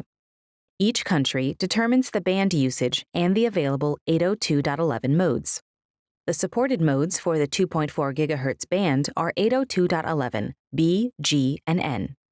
And the supported modes for the 5 GHz band are 802.11 A, N, and AC. Every router has a default option which supports all types. If you are not sure which modes are supported, select the default one. Most wireless network users will select one of the common forms of secure encryption. Wired Equivalent Privacy, or WEP, was the first security protocol developed. It was retired due to security flaws. It is only in use now when equipment is old or not updated. Wireless Protected Access, or WPA, is stronger than WEP and supports a wide variety of devices. WPA2 is even stronger and is supported on newer wireless devices. WPA2 is the most common and most secure. When you configure your encryption, select the WPA2 security mode. Set your pre-shared key, this is your WPA password. It must be 8 to 63 characters long. Choose a longer, harder-to-guess key for stronger security. Once the router is configured, your wireless network is ready. Users will see it among the available wireless networks when they click the Wi-Fi icon, located at bottom right of PC screens and in the drop-down menu of mobile devices. Test network performance and internet connectivity on each wireless device in the vicinity of the WAP. If needed, troubleshoot performance issues like network lags, glitches, or blocked access with the following actions. First, check the router configuration settings. Next, run security tools. Check for updates. Restart devices, run diagnostics, reboot router or modem, and finally, check your equipment for damage. In this video, you learned that a SOHO wireless network is configured with a Central Wireless Access Point, WAP, to cover all wireless devices within a small office or home. DHCP is the most common broadband type, over PPPoE and static IP. The ipconfig tool lists the IP address of a host on a network and the IP address of its assigned default gateway. SSID is the name of a network and can be changed in the router settings. And WPA2 is the best encryption choice because it is the strongest.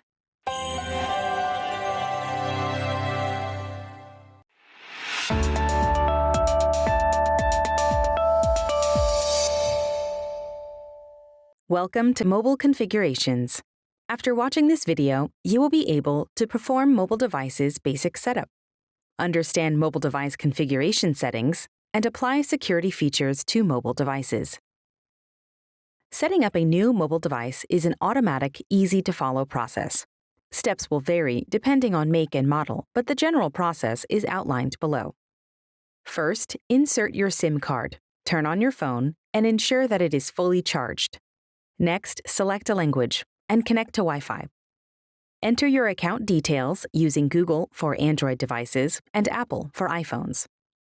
Select desired settings like data backup, location service, and diagnostics sharing. Set the date and time, and set up a pattern, PIN, password, and/or fingerprint. After that, the next steps would be to personalize ringtones, phone sounds, wallpaper settings, and to download and configure apps. Updates to PRI, PRL, and firmware improve mobile device reliability and provide the latest technology and security features. Product Release Instruction, or PRI, are the set of configuration settings for the device's network. Preferred Roaming List, or PRL, tells a device which cell towers to use when roaming. Radio firmware is software that manages connections for cellular, Wi-Fi, GPS, Bluetooth, and NFC. Connection types for mobile devices include both wired and wireless options. Wired connections enable data transfer and charging. Mini USB and micro USB are examples of older wired connectors, and USB-C is the fastest and newest mobile connector. Lightning is an Apple-only connector and is equivalent to USB-C. Wireless connections enable sharing data over short distances. Near-field communication, or NFC, is used for tap-to-pay, to unlock doors, or to share with nearby devices. And Bluetooth is used for sharing audio, video, and other files with nearby devices. Infrared, or IR, is used for remote control capabilities. Mobile devices can be configured to provide network connectivity or to restrict it completely. Tethering enables a phone's cell network to provide service to another device. Hotspot is a broadband access point created by tethering. Airplane mode toggles Wi-Fi, Bluetooth, and cellular on or off. Bluetooth is a wireless technology that exchanges data over short distances. Mobile users can turn on their phone's hotspot to tether other devices to the internet, or they can block connectivity with airplane mode, then turn on Bluetooth to watch downloaded content with wireless headphones. Synchronization lets you transition from one device to another without losing any newly added information. Mobile devices can sync via wired or wireless connection. Cloud Sync lets you collaborate on a work document from a public computer or take a work meeting from your phone. Desktop Sync lets you access phone photos on your desktop or view PC bookmarks on your phone. Vehicle Sync lets you turn your car on remotely or turn your oven off from your car. Single Sign-On, or SSO, lets you use a single ID to log into multiple apps from any device. Tech companies provide SSO to give users easy access to their cloud-synced apps and files. To receive email on a mobile device, configure it to use POP3 or IMAP4. Post Office Protocol version 3, or POP3, removes downloaded emails from the server, and it is better for single-device users. Internet Message Access Protocol version 4, or IMAP4, saves emails on the server so multiple devices can see the same messages. Use protocols like SSL or SMIME to encrypt emails for security and authentication. IMEI and IMSI are used to identify cellular devices and network users when troubleshooting device and account issues. International Mobile Equipment Identity, or IMEI, is a unique number for phones on the GSM, UMTS, LTE, and IDEN networks. It can be used to block stolen phones. International Mobile Subscriber Identity, or IMSI, is a unique number for cell network subscribers. It is usually stored in a device's SIM card. Using VPN on a mobile device provides a secure, private connection over public Wi-Fi. iOS, Android, and Windows 10 devices support VPN. There are many mobile accessories, including headsets, speakers, gamepads and controllers, battery packs and chargers, phone cases, credit card readers, used to process payments using a phone app, and micro SD cards, used to expand storage capacity. Mobile device settings can be configured via the Settings app, which is usually depicted by an icon shaped like a cogwheel or gear. Manage Apps lets you manage, uninstall, and configure data storage locations for apps.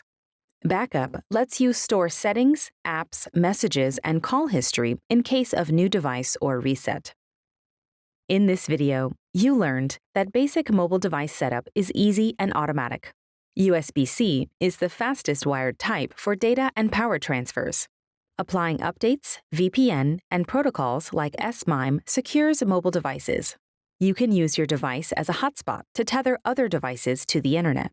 Synchronization lets you access your apps and files from multiple devices. Settings are configured through the Settings app. And tech support uses IMEI and IMSI to troubleshoot device and account issues.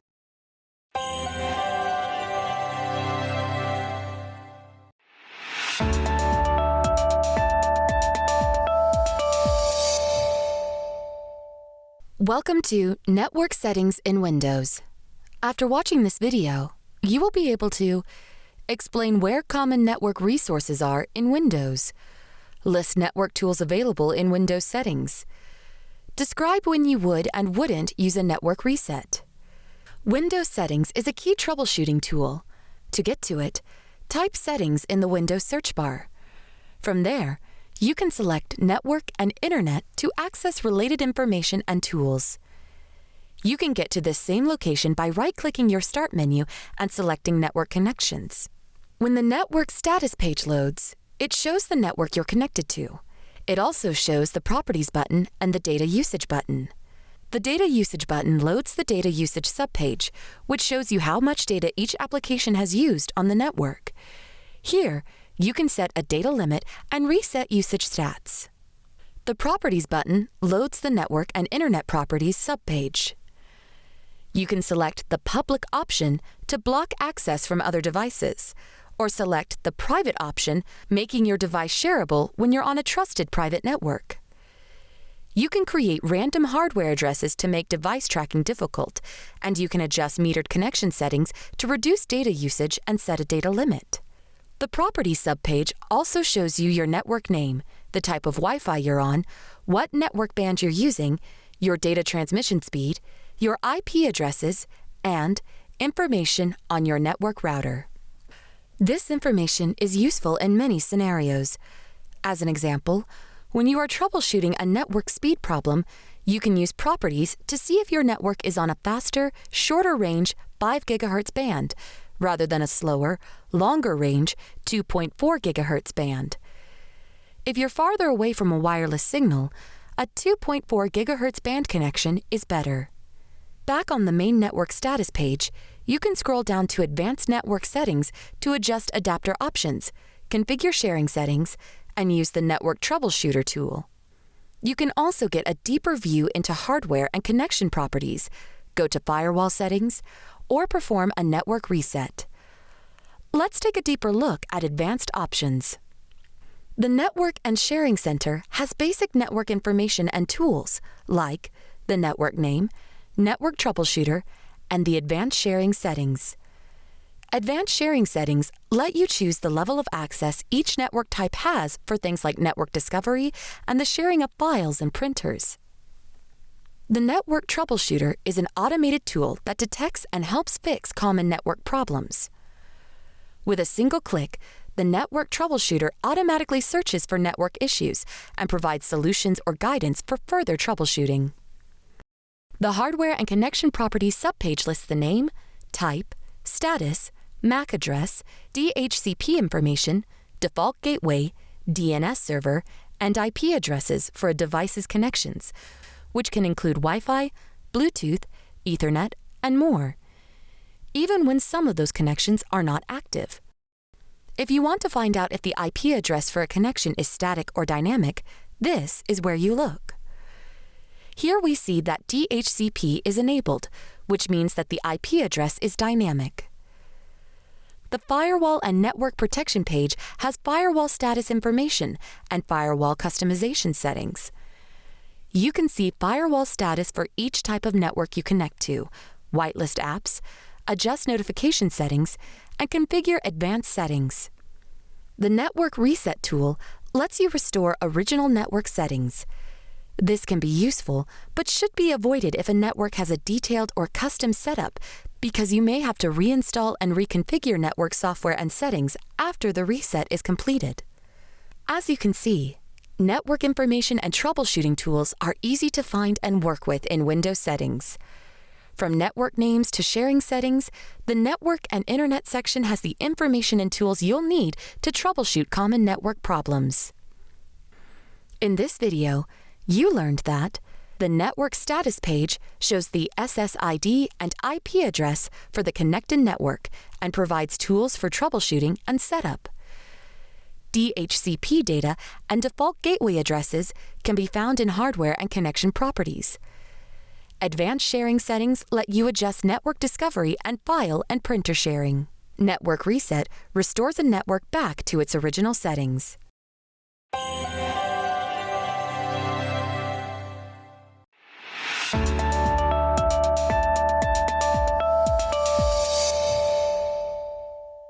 Welcome to Troubleshooting Network Connectivity. After watching this video, you will be able to explain the two main symptoms of network connectivity problems, list the common causes of network connectivity problems, explain how to resolve common network connectivity problems. Can't connect or slow connection are two of the most common network problems. These symptoms can be caused by several different things. Let's explore some of their causes. Here are some common causes of network connectivity problems: cable damage, equipment malfunction, out of range, missing network name or SSID, interference, weak signal, DNS and software malfunction, and malware. Now let's take a look at how to resolve each one. Cable damage slows or stops network connections. The damage can be obvious or hidden from view. To fix this, check for physical damage. Test the cable using different devices or a specialized tool. Replace the cable. An equipment malfunction can slow up or stop network connections. To fix this, check the network adapter drivers in Device Manager. Make sure your switch's port settings are correct in the management software. Or, replace the malfunctioning equipment. When a user is too far away from a wireless signal, their connection will lag or fail. To fix this, move physically closer to the source of the wireless connection. Move the wireless connection source closer to the affected users. Use stronger devices to boost the signal strength. Or use more devices to ensure the Wi-Fi reaches users who are farther away. Network connections can fail when a user can't find the network name, SSID, in the available network list. To fix this, move physically closer to the Wi-Fi source. Reconfigure the network to ensure the SSID is not hidden. Upgrade devices or use compatibility mode on newer networks so older devices can still connect. Note that compatibility mode can slow an entire network down. To correct this, reserve the 2.4 GHz band for legacy devices. Interference is when a radio or microwave signal slows or breaks a wireless connection. To fix this, remove the source of the interfering signal. If on a wireless connection, use a different Wi-Fi frequency. If on a wired connection, use shielded cables to connect. Or, remodel the building with signal blocking materials. When signal strength is weak, a wireless adapter might slow speeds down to make the connection more reliable. This is one reason why fast hardware sometimes lags. If the signal is too weak, the connection may be completely dropped or batted back and forth between multiple weak network signals. This can happen when you are out of range. However, if you are in range but the signal is still weak or the connection keeps dropping, there may be interference from other devices or from physical obstacles made of dense materials like concrete or metal. To fix this, get closer to the wireless signal, adjust the wireless frequency channel, or physically realign devices and antennas for better reception. It's important to note that wireless access points should be placed up high and in the middle of the space. Network connections can fail when DNS servers and apps and OSs are configured incorrectly. To ensure proper configuration of the DNS server, run ipconfig in a command prompt. To ensure proper configuration of apps and OSs, use the Network Troubleshooter in Windows Settings. Malware slows or stops network connections intentionally or as a result of overloading a system with other tasks. To fix this, use anti-malware tools in Windows Security. Adjust firewall settings in Windows Settings. and configure privacy settings in Windows and in your browser and email applications. In this video, you learn that can't connect or slow connection are symptoms of network connectivity problems. Connectivity problems can be caused by cable damage or equipment malfunction. Wireless connectivity can be affected by range, a hidden SSID, interference, or weak signal. DNS, software configuration, or malware can also cause connectivity problems.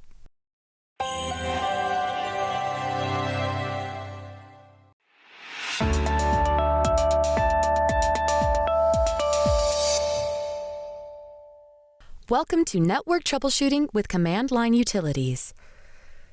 After watching this video, you will be able to list the common network-related command line utilities, explain the function of each command line utility, describe how to use each command line utility. The command prompt is very different from Windows settings, but it has many useful diagnostic and troubleshooting features.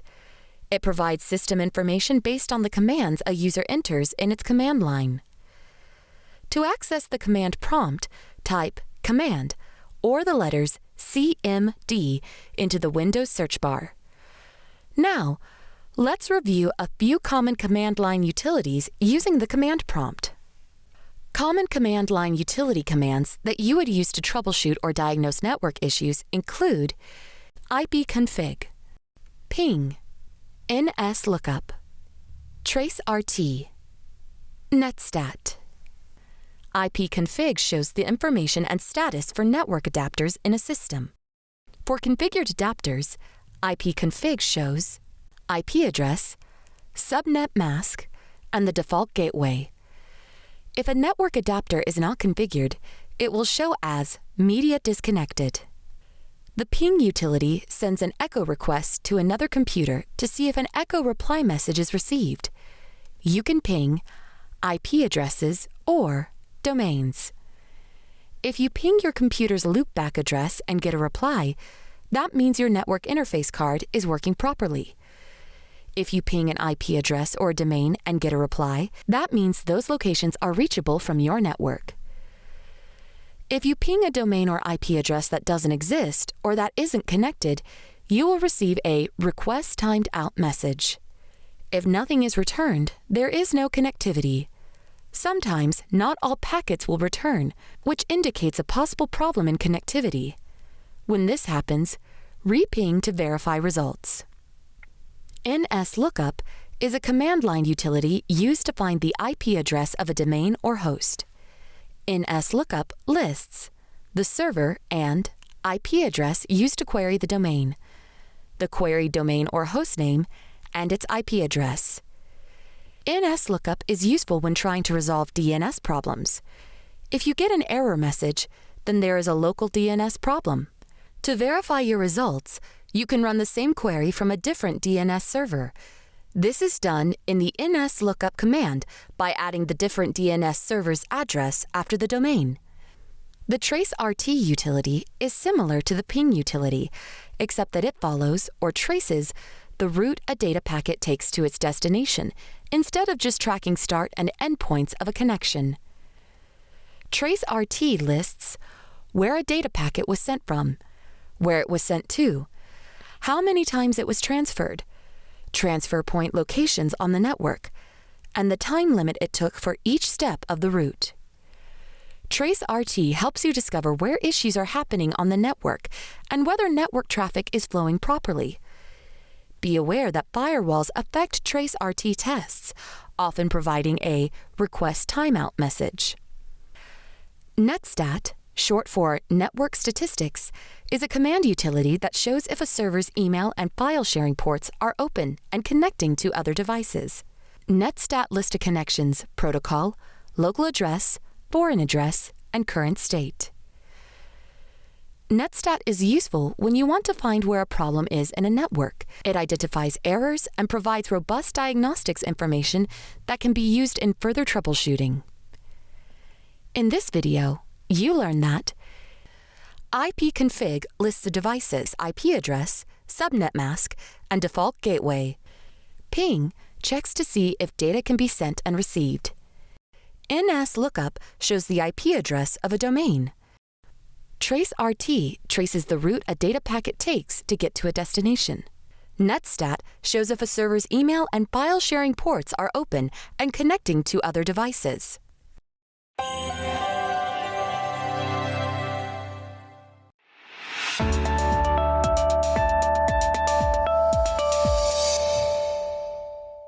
Welcome to Types of Local Storage Devices. After watching this video, you will be able to list the difference between RAM and ROM, identify the different types of storage drives, and explain the differences between storage drives. Random access memory, or RAM, and read-only memory, or ROM, are computer hardware chips that store data. RAM, or volatile, cache, or temporary memory, fetches data at a high speed, only stores data for a short time, and automatically deletes data if the device is shut off. ROM, or non-volatile memory, fetches data at slower speeds, stores larger amounts of data for as long as needed, and keeps data even if the device is shut off. RAM is used for copy-paste, opening programs, and background processes. ROM is used for computer booting and process initialization. A hard drive, or hard disk drive, also called HD or HDD, is a storage drive made of spinning magnetic plates and a read-write head that reads or writes data. HDDs are known for having a large storage capacity, speeds up to 200 megabytes per second, and a tendency to overheat. HDDs were the standard PC storage for decades. They are best for large archival activities. A solid-state drive, or SSD, is the fastest storage option. It has no moving parts, doesn't need power to retain data, and can read, write, and fetch faster than any HDD, up to 7,000 megabytes per second, as opposed to 200 megabytes per second with HDDs. SSDs are the new standard for PC storage. They are small, fast, and durable, but also expensive with limited capacity, and they can fail suddenly. SSDs are best for activities that require speed, like browsing online or editing large files. Solid-state hybrid drives, or SSHDs, integrate the speed of an SSD and the capacity of an HDD into a single device. It decides what to store in solid-state versus hard disk based on user activities. SSHDs are faster than HDDs, offer better performance than HDDs, cost less than pure SSDs, and have higher capacities than SSDs. Hard drives and solid-state hybrid drives are sometimes referred to as spinning drives because they use spinning plates to read, write, and fetch data. Optical disc drives, or ODDs, read, write, and store data on optical discs like DVDs, CDs, and BDs, or Blu-ray discs. Optical disc drives use a laser to reflect light off a disc's surface so it can read the reflected light. The process is reversed when writing data to a disc. Optical disc drives are also called CD drives, DVD drives, BD drives, disk drives, and optical drives. Optical drives are best for reading large media files stored on disks. Flash drives store data on solid-state drives. Less energy is needed to run flash drives as they don't have moving parts that require cooling. High-end versions deduplicate and compress data to save space. Flash drives are small, fast, and inexpensive to run, but they have smaller capacity than hard disk drives and are expensive to purchase. Flash comes in multiple form factors, including USB thumb drives and digital memory cards. Flash is best for activities that require speed, like browsing online or editing files. In this video, you learned that RAM is used for fast, short-term computer memory, and ROM is used for slower, longer-term computer memory. SSDs are faster and more efficient than HDDs. Hybrid drives offer the speeds of SSDs with the high capacity of HDDs. And optical drives can read or write to disks like CDs and Blu-rays.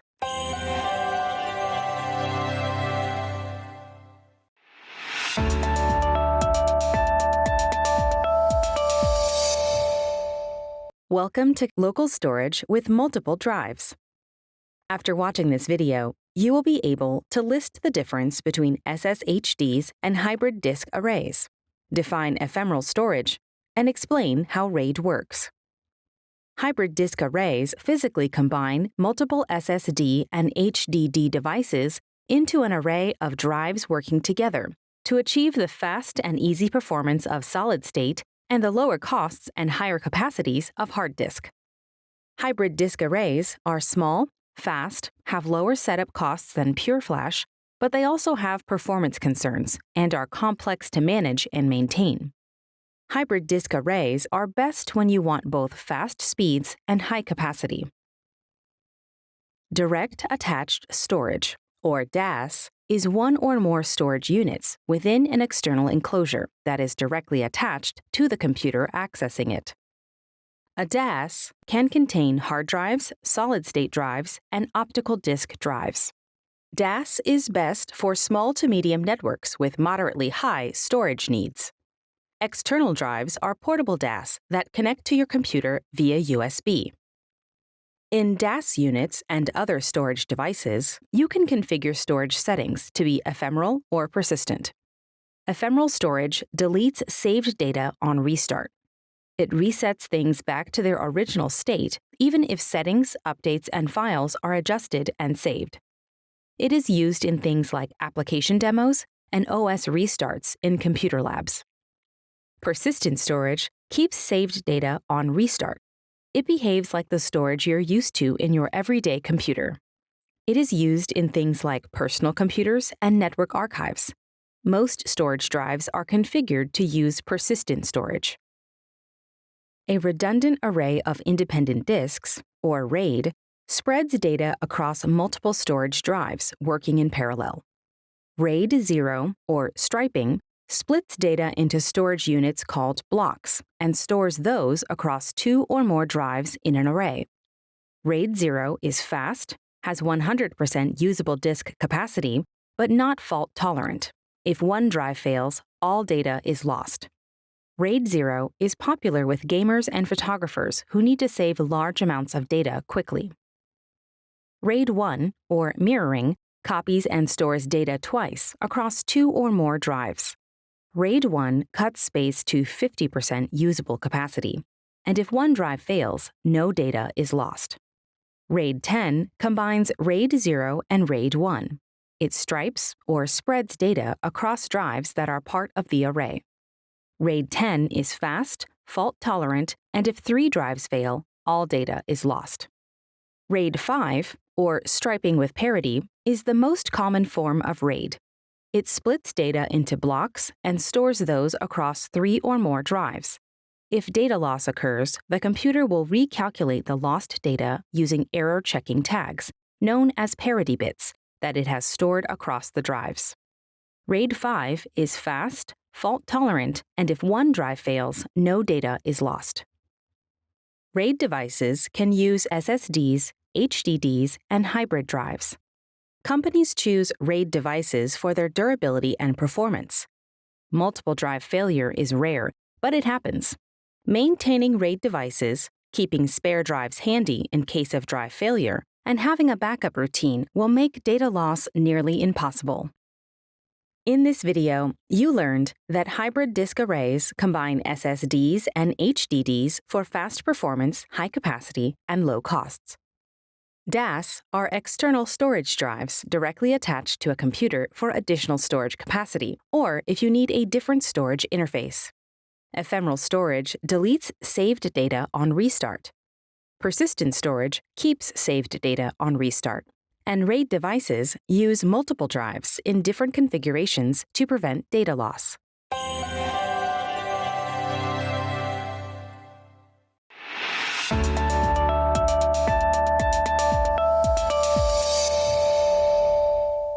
Welcome to Troubleshooting Storage Issues.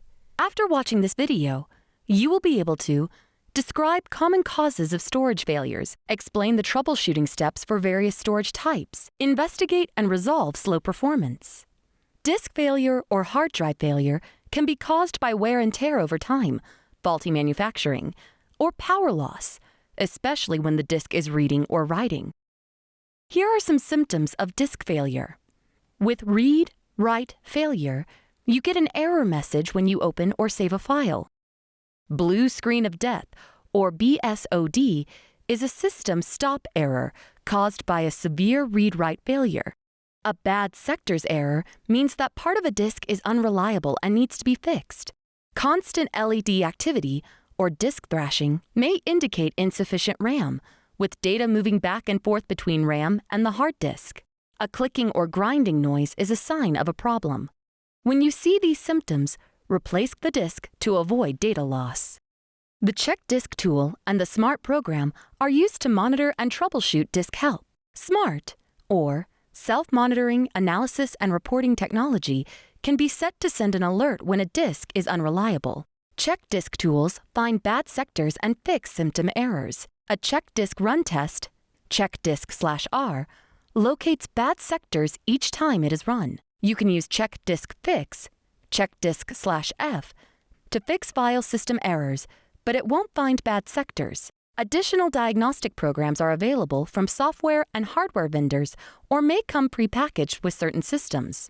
When a computer fails to boot, the first step is to check for lights and sounds associated with power up. If these don't come on, check to see if the device is plugged in. If the device powers up but still does not boot, check the drive configuration to ensure that firmware system setup has the correct boot sequence and no removable disks are present. Data cables are connected to the drive correctly and free from damage. Motherboard port is not disabled by system setup. If the drive configuration is fine, it may be a file system error. Use the Windows setup disk to boot into the recovery environment and enter C: in the command prompt. If it says invalid media type, try the bootrec tool or reformat the disk. Erases all data. If it says invalid drive specification, check the partition structure with diskpart. Errors like invalid drive specification or OSS not found indicate boot errors. Boot errors are caused by disk corruption, incorrect OS installation, or viruses. To resolve, try your antivirus software's boot disk option to detect potential viruses. Then, use the antivirus software's recovery disk option if available. If the problem persists, boot with the original product disk and choose Repair. Try Startup Repair first, or use the command prompt to try fixing MBR, try fixing boot sector, or to try correcting missing installations in the boot configuration database. Then, restart. For computers that won't boot, you can try to recover files by removing the hard drive and connecting it to another computer. External enclosure kits let you secure the removed drive and connect it to other computers using a USB cable. If possible, inspect and recover the drive's files via Windows Disk Management, or use Check Disk to restore fragments of corrupted files. But keep in mind that third-party file recovery software may work better. Disk performance can slow if a disk is older, too full, or its files are not optimized for fast access. To improve performance, defragment the drive for faster file access. Add RAM. Upgrade to a solid-state drive or hybrid drive. Remove files and applications. Or add additional drive space. Optical drives are laser-based and don't physically touch disks. Here are some useful optical drive tips. Cleaning kits can often resolve common read-write errors. CD-ROM drives cannot read DVD-ROM disks. Third-party software is available for DVD and Blu-ray disc support. Writable disks have recommended write speeds that affect quality and vary depending on the brand. When the OS is too slow for the optical drive's write process, buffer underrun, errors occur. To fix this issue, use the latest CD and DVD writers. Burn at a lower write speed. Close all other applications when burning. Or copy data to the hard drive instead of to the disk. Here are some common RAID troubleshooting steps. If a RAID array is not detected at setup or boot, ensure RAID controller drivers are installed and verify status. If the configuration tool is unavailable, the controller may have failed. If a RAID disk fails, you will get an alert. If the RAID array supports redundant drives and hot swapping, just insert a new drive and then rebuild the array with the configuration tool. Performance is impacted during the RAID array rebuilding process, as it commonly involves large data transfers. Take care to only remove the failed disk. Removing a healthy disk can also cause a RAID array to fail. If too many disks fail, use backup and recovery solutions. A non-redundant RAID failure, like RAID 0, means both disk and data are lost. If the controller fails, install a new controller or import the disks into another system. In this video, you learn that disk failure is caused by faulty manufacturing, wear and tear over time, or power loss. Disk integrity is checked with Check Disk and Smart. In boot failure, first, check for power-up, lights and sounds, then drive configuration. Space, RAM, or new drives improves performance. Fast write speeds cause optical drive errors. Rebuilding a RAID array slows performance. Removing a healthy disk can cause RAID failure.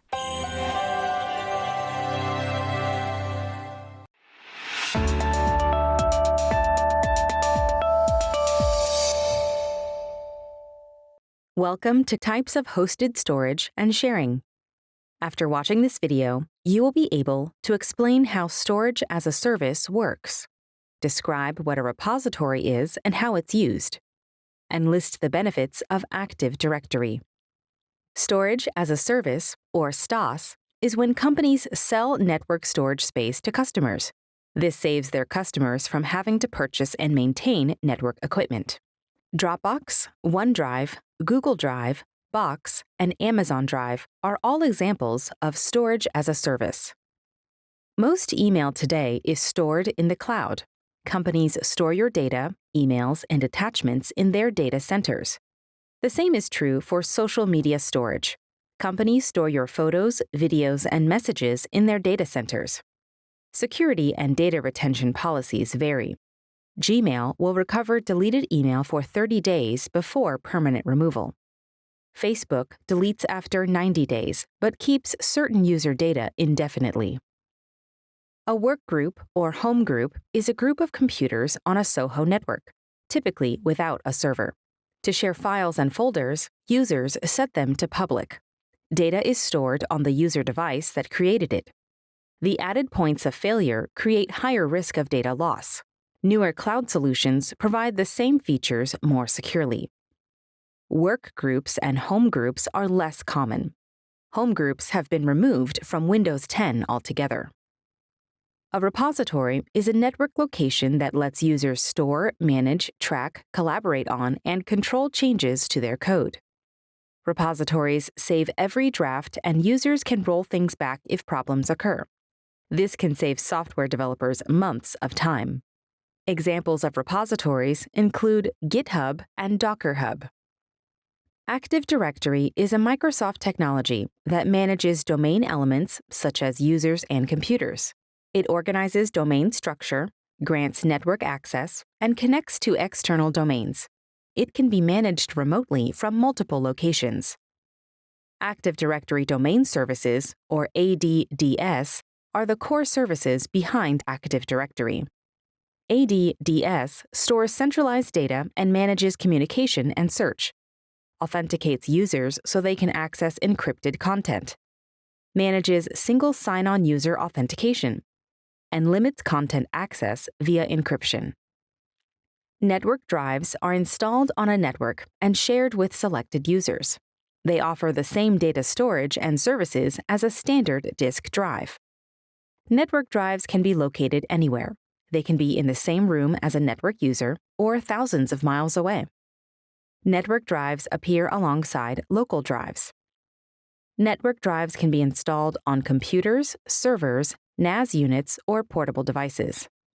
File and printer sharing is part of the Microsoft Network service. It allows computers on the network to access shared files and printers.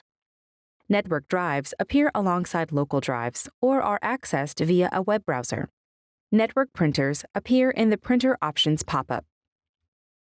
In this video, you learned that Storage as a Service, or SaaS, allows users to benefit from a robust network infrastructure without having to first build and maintain it.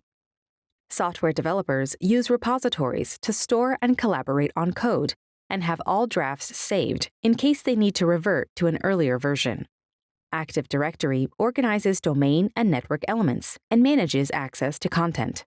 And network file and print sharing provides common central resources to users on a network.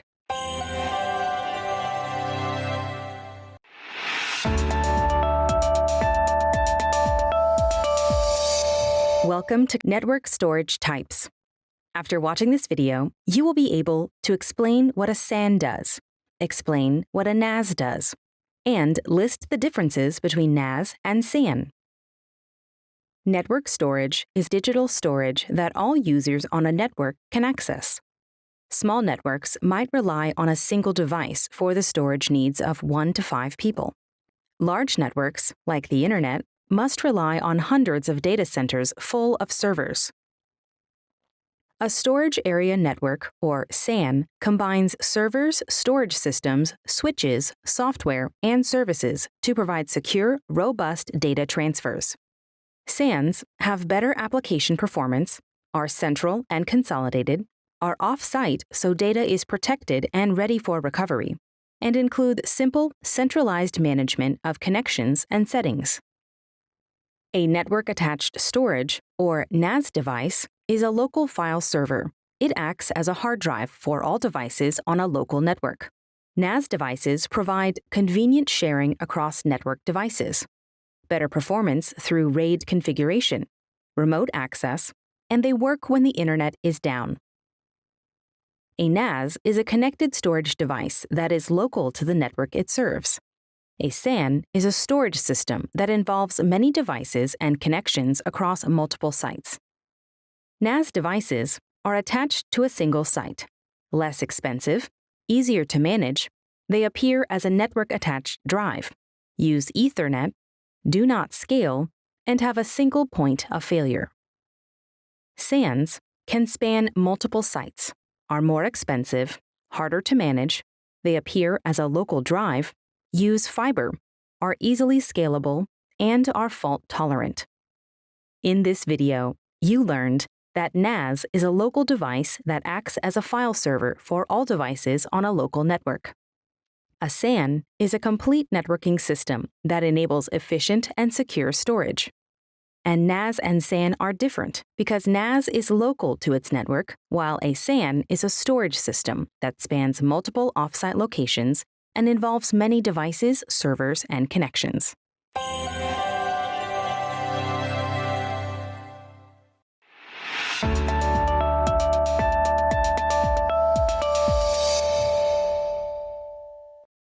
Welcome to cloud-based storage devices. After watching this video, you will be able to explain how file, block, and object storage differ, identify the 3 types of storage gateways, and list which storage is best for large backups. Cloud storage is when files and applications are stored and engaged with via the Internet. Cloud companies manage data centers around the world to keep applications functioning properly and user data stored securely. Multiple cloud offerings have different features depending on each user's needs. The public cloud provides off-site storage for Internet users.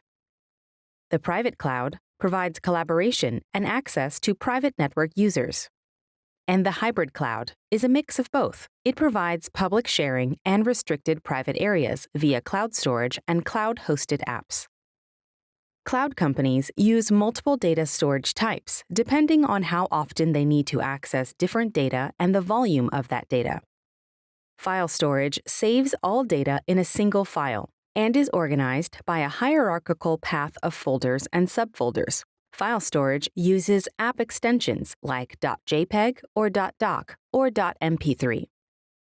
File storage is familiar and easy for most users, has user-level customization, is expensive, and is hard to manage at larger scales. Block storage splits data into fixed blocks and stores them with unique identifiers. Blocks can be stored in different environments, like one block in Linux and the rest in Windows. When a block is retrieved, it's reassembled with associated blocks to recreate the original data.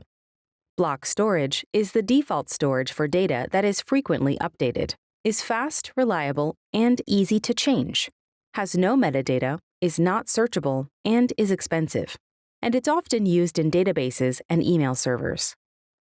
Object storage divides data into self-contained units stored at the same level. There are no subdirectories like in file storage. Object storage uses metadata for fast searching. Each object has a unique number. It requires an API to access and manage objects. Is a good choice for large amounts of unstructured data, and is an important storage option for AI, machine learning, and big data analytics.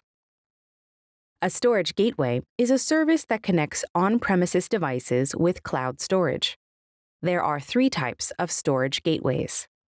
A file gateway is a file server in the cloud that stores data files using the S3, NFS, and SMB protocols.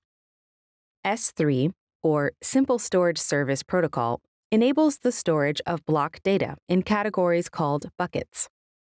NFS, or Network File System Protocol, enables server-to-server file sharing. And SMB, or Server Message Block, enables file and print sharing for network users.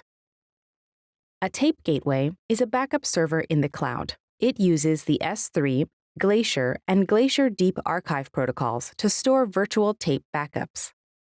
Glacier and Glacier Deep Archive protocols enable secure and durable cloud archive storage at a lower cost than other storage solutions. Glacier features instant archive retrieval, where Glacier Deep Archive features 12 to 48-hour data retrieval. A volume gateway uses the Internet Small Computer System Interface, or iSCSI protocol, which enables on-premises applications to transfer block data to cloud storage over TCP/IP networks. Volume gateways have 2 modes, cached and stored. Stored mode creates S3 backups of all locally stored content for recovery purposes. Cached mode is just like stored mode, except it only keeps frequently used data on premises, which requires much less infrastructure. Archival storage moves data out of regular production file areas into long-term storage. Archival storage can be easily accessed and brought back into regular use. It can be done with tape drives, which are best for large backups, flash storage, hard drives, and cloud solutions. It is low cost and high capacity. Backups are copies of files, operating systems, settings, and more that are stored in a separate location in case of disk failure or data loss. Snapshots do the same thing as backups, but are usually used in storage arrays, or SANs, at an enterprise level and are more focused on capturing a point in time. All snapshots start off with a full backup. A full backup or snapshot copies everything on a disk selected for backup. A differential backup or snapshot copies only the files that changed since the last full backup. An incremental backup or snapshot copies only the files that changed since any backup. They can be automated or manual. If you delete the original instance of the data, only manual backups are retained. With important data, it is best to keep 3 backups or snapshots saved locally and in the cloud. Sometimes data can get corrupted. Backups and snapshots should be tested periodically to ensure they are still able to restore the data.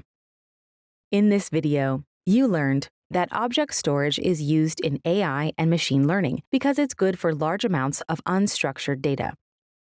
Block storage is used in databases and email servers because it's fast, reliable, and easy to change. The 3 types of storage gateway are file, tape, and volume. Tape drives are best for large data backups, and the 3 types of backups are full, differential, and incremental.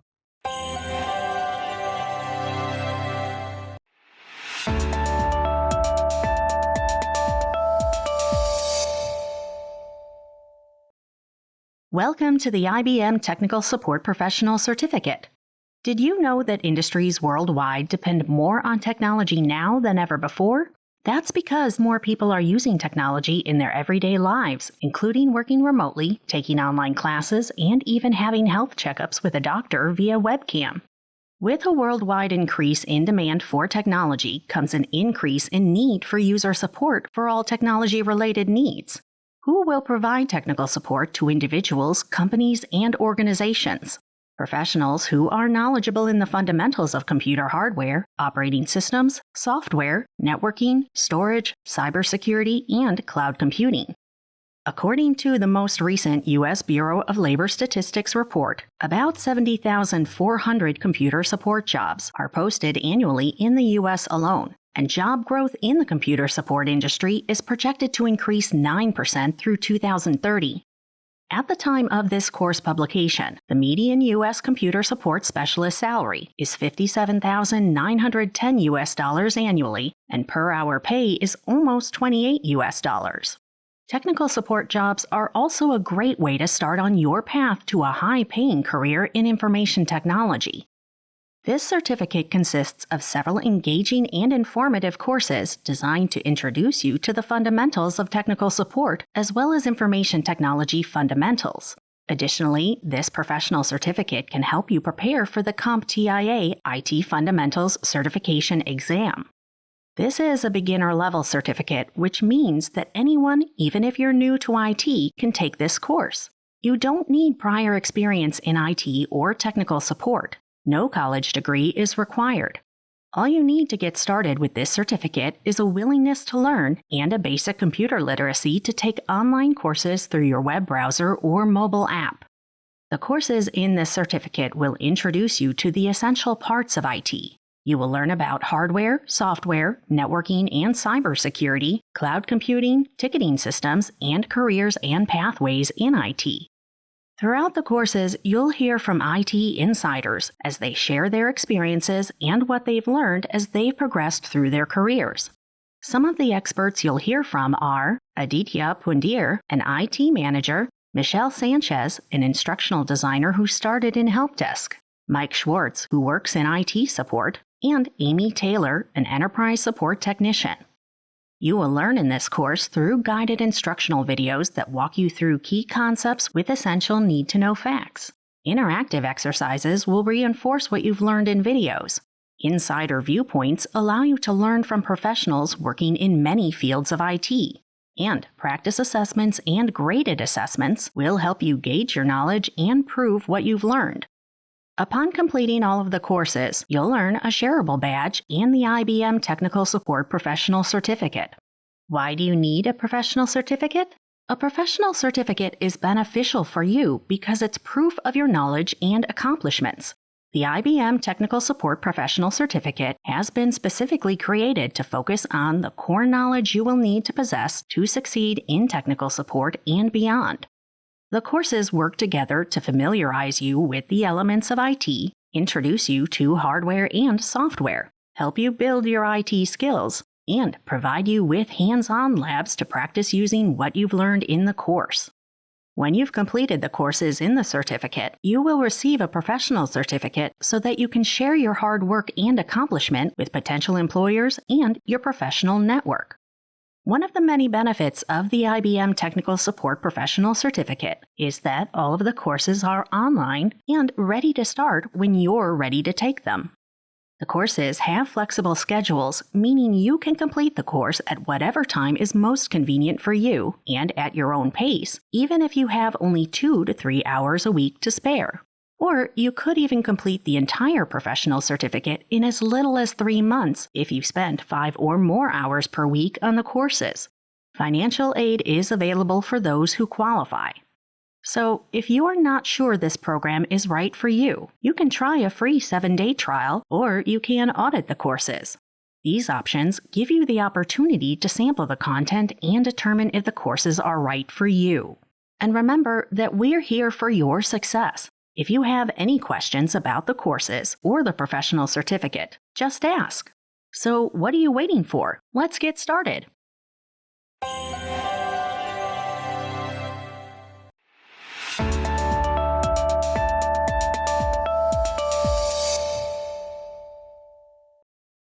Welcome to the IBM Technical Support Professional Certificate Overview of Courses. This certificate includes introductory courses on technical support, hardware and operating systems, software, programming and databases, networking and storage, cybersecurity essentials, and cloud computing. The certificate also includes the final course, Technical Support Case Studies and Capstone, to apply your knowledge and skills. The course, Introduction to Technical Support, describes many support essentials, including the roles and responsibilities of technical support professionals, career pathways and progressions in information technology or IT, support tools, ticketing systems, technical skills, and soft skills, all of which are needed to succeed in IT support. In Introduction to Hardware and Operating Systems, you'll learn about internal hardware computer components, including motherboard components, central processing units or CPUs, hard drives, and expansion slots. You'll also learn the essentials of basic workstation setup, commonly used operating system settings, screen capture commands, and effective troubleshooting practices. In the Introduction to Software Programming and Databases course, you'll learn about software, web browsers, software development, programming languages, and database management. In Introduction to Networking and Storage, you'll learn how to diagnose and repair basic networking and security problems. You'll also learn about network types and standards, wired and wireless connections, and common network storage and network sharing options. In Introduction to Cybersecurity Essentials, you'll learn about the fundamentals of cybersecurity. You'll also learn how to recognize common security threats and risks, examine the characteristics of cyber attacks, and explore methods for securing and managing confidential information. In the course Introduction to Cloud Computing, you'll discover the many elements of cloud computing and how cloud computing is changing the world of technology. You will identify various cloud service models, deployment models, and key components of cloud infrastructure. You'll also learn about cloud security, monitoring, emerging trends, and job roles in the cloud industry. And finally, in the Technical Support Case Studies and Capstone, you will apply your knowledge and skills to practical IT support scenarios. You will also complete a final exam designed to prepare you for the CompTIA IT Fundamentals Certification exam. Are you ready to begin your journey toward becoming a technical support professional? Start on your first course today.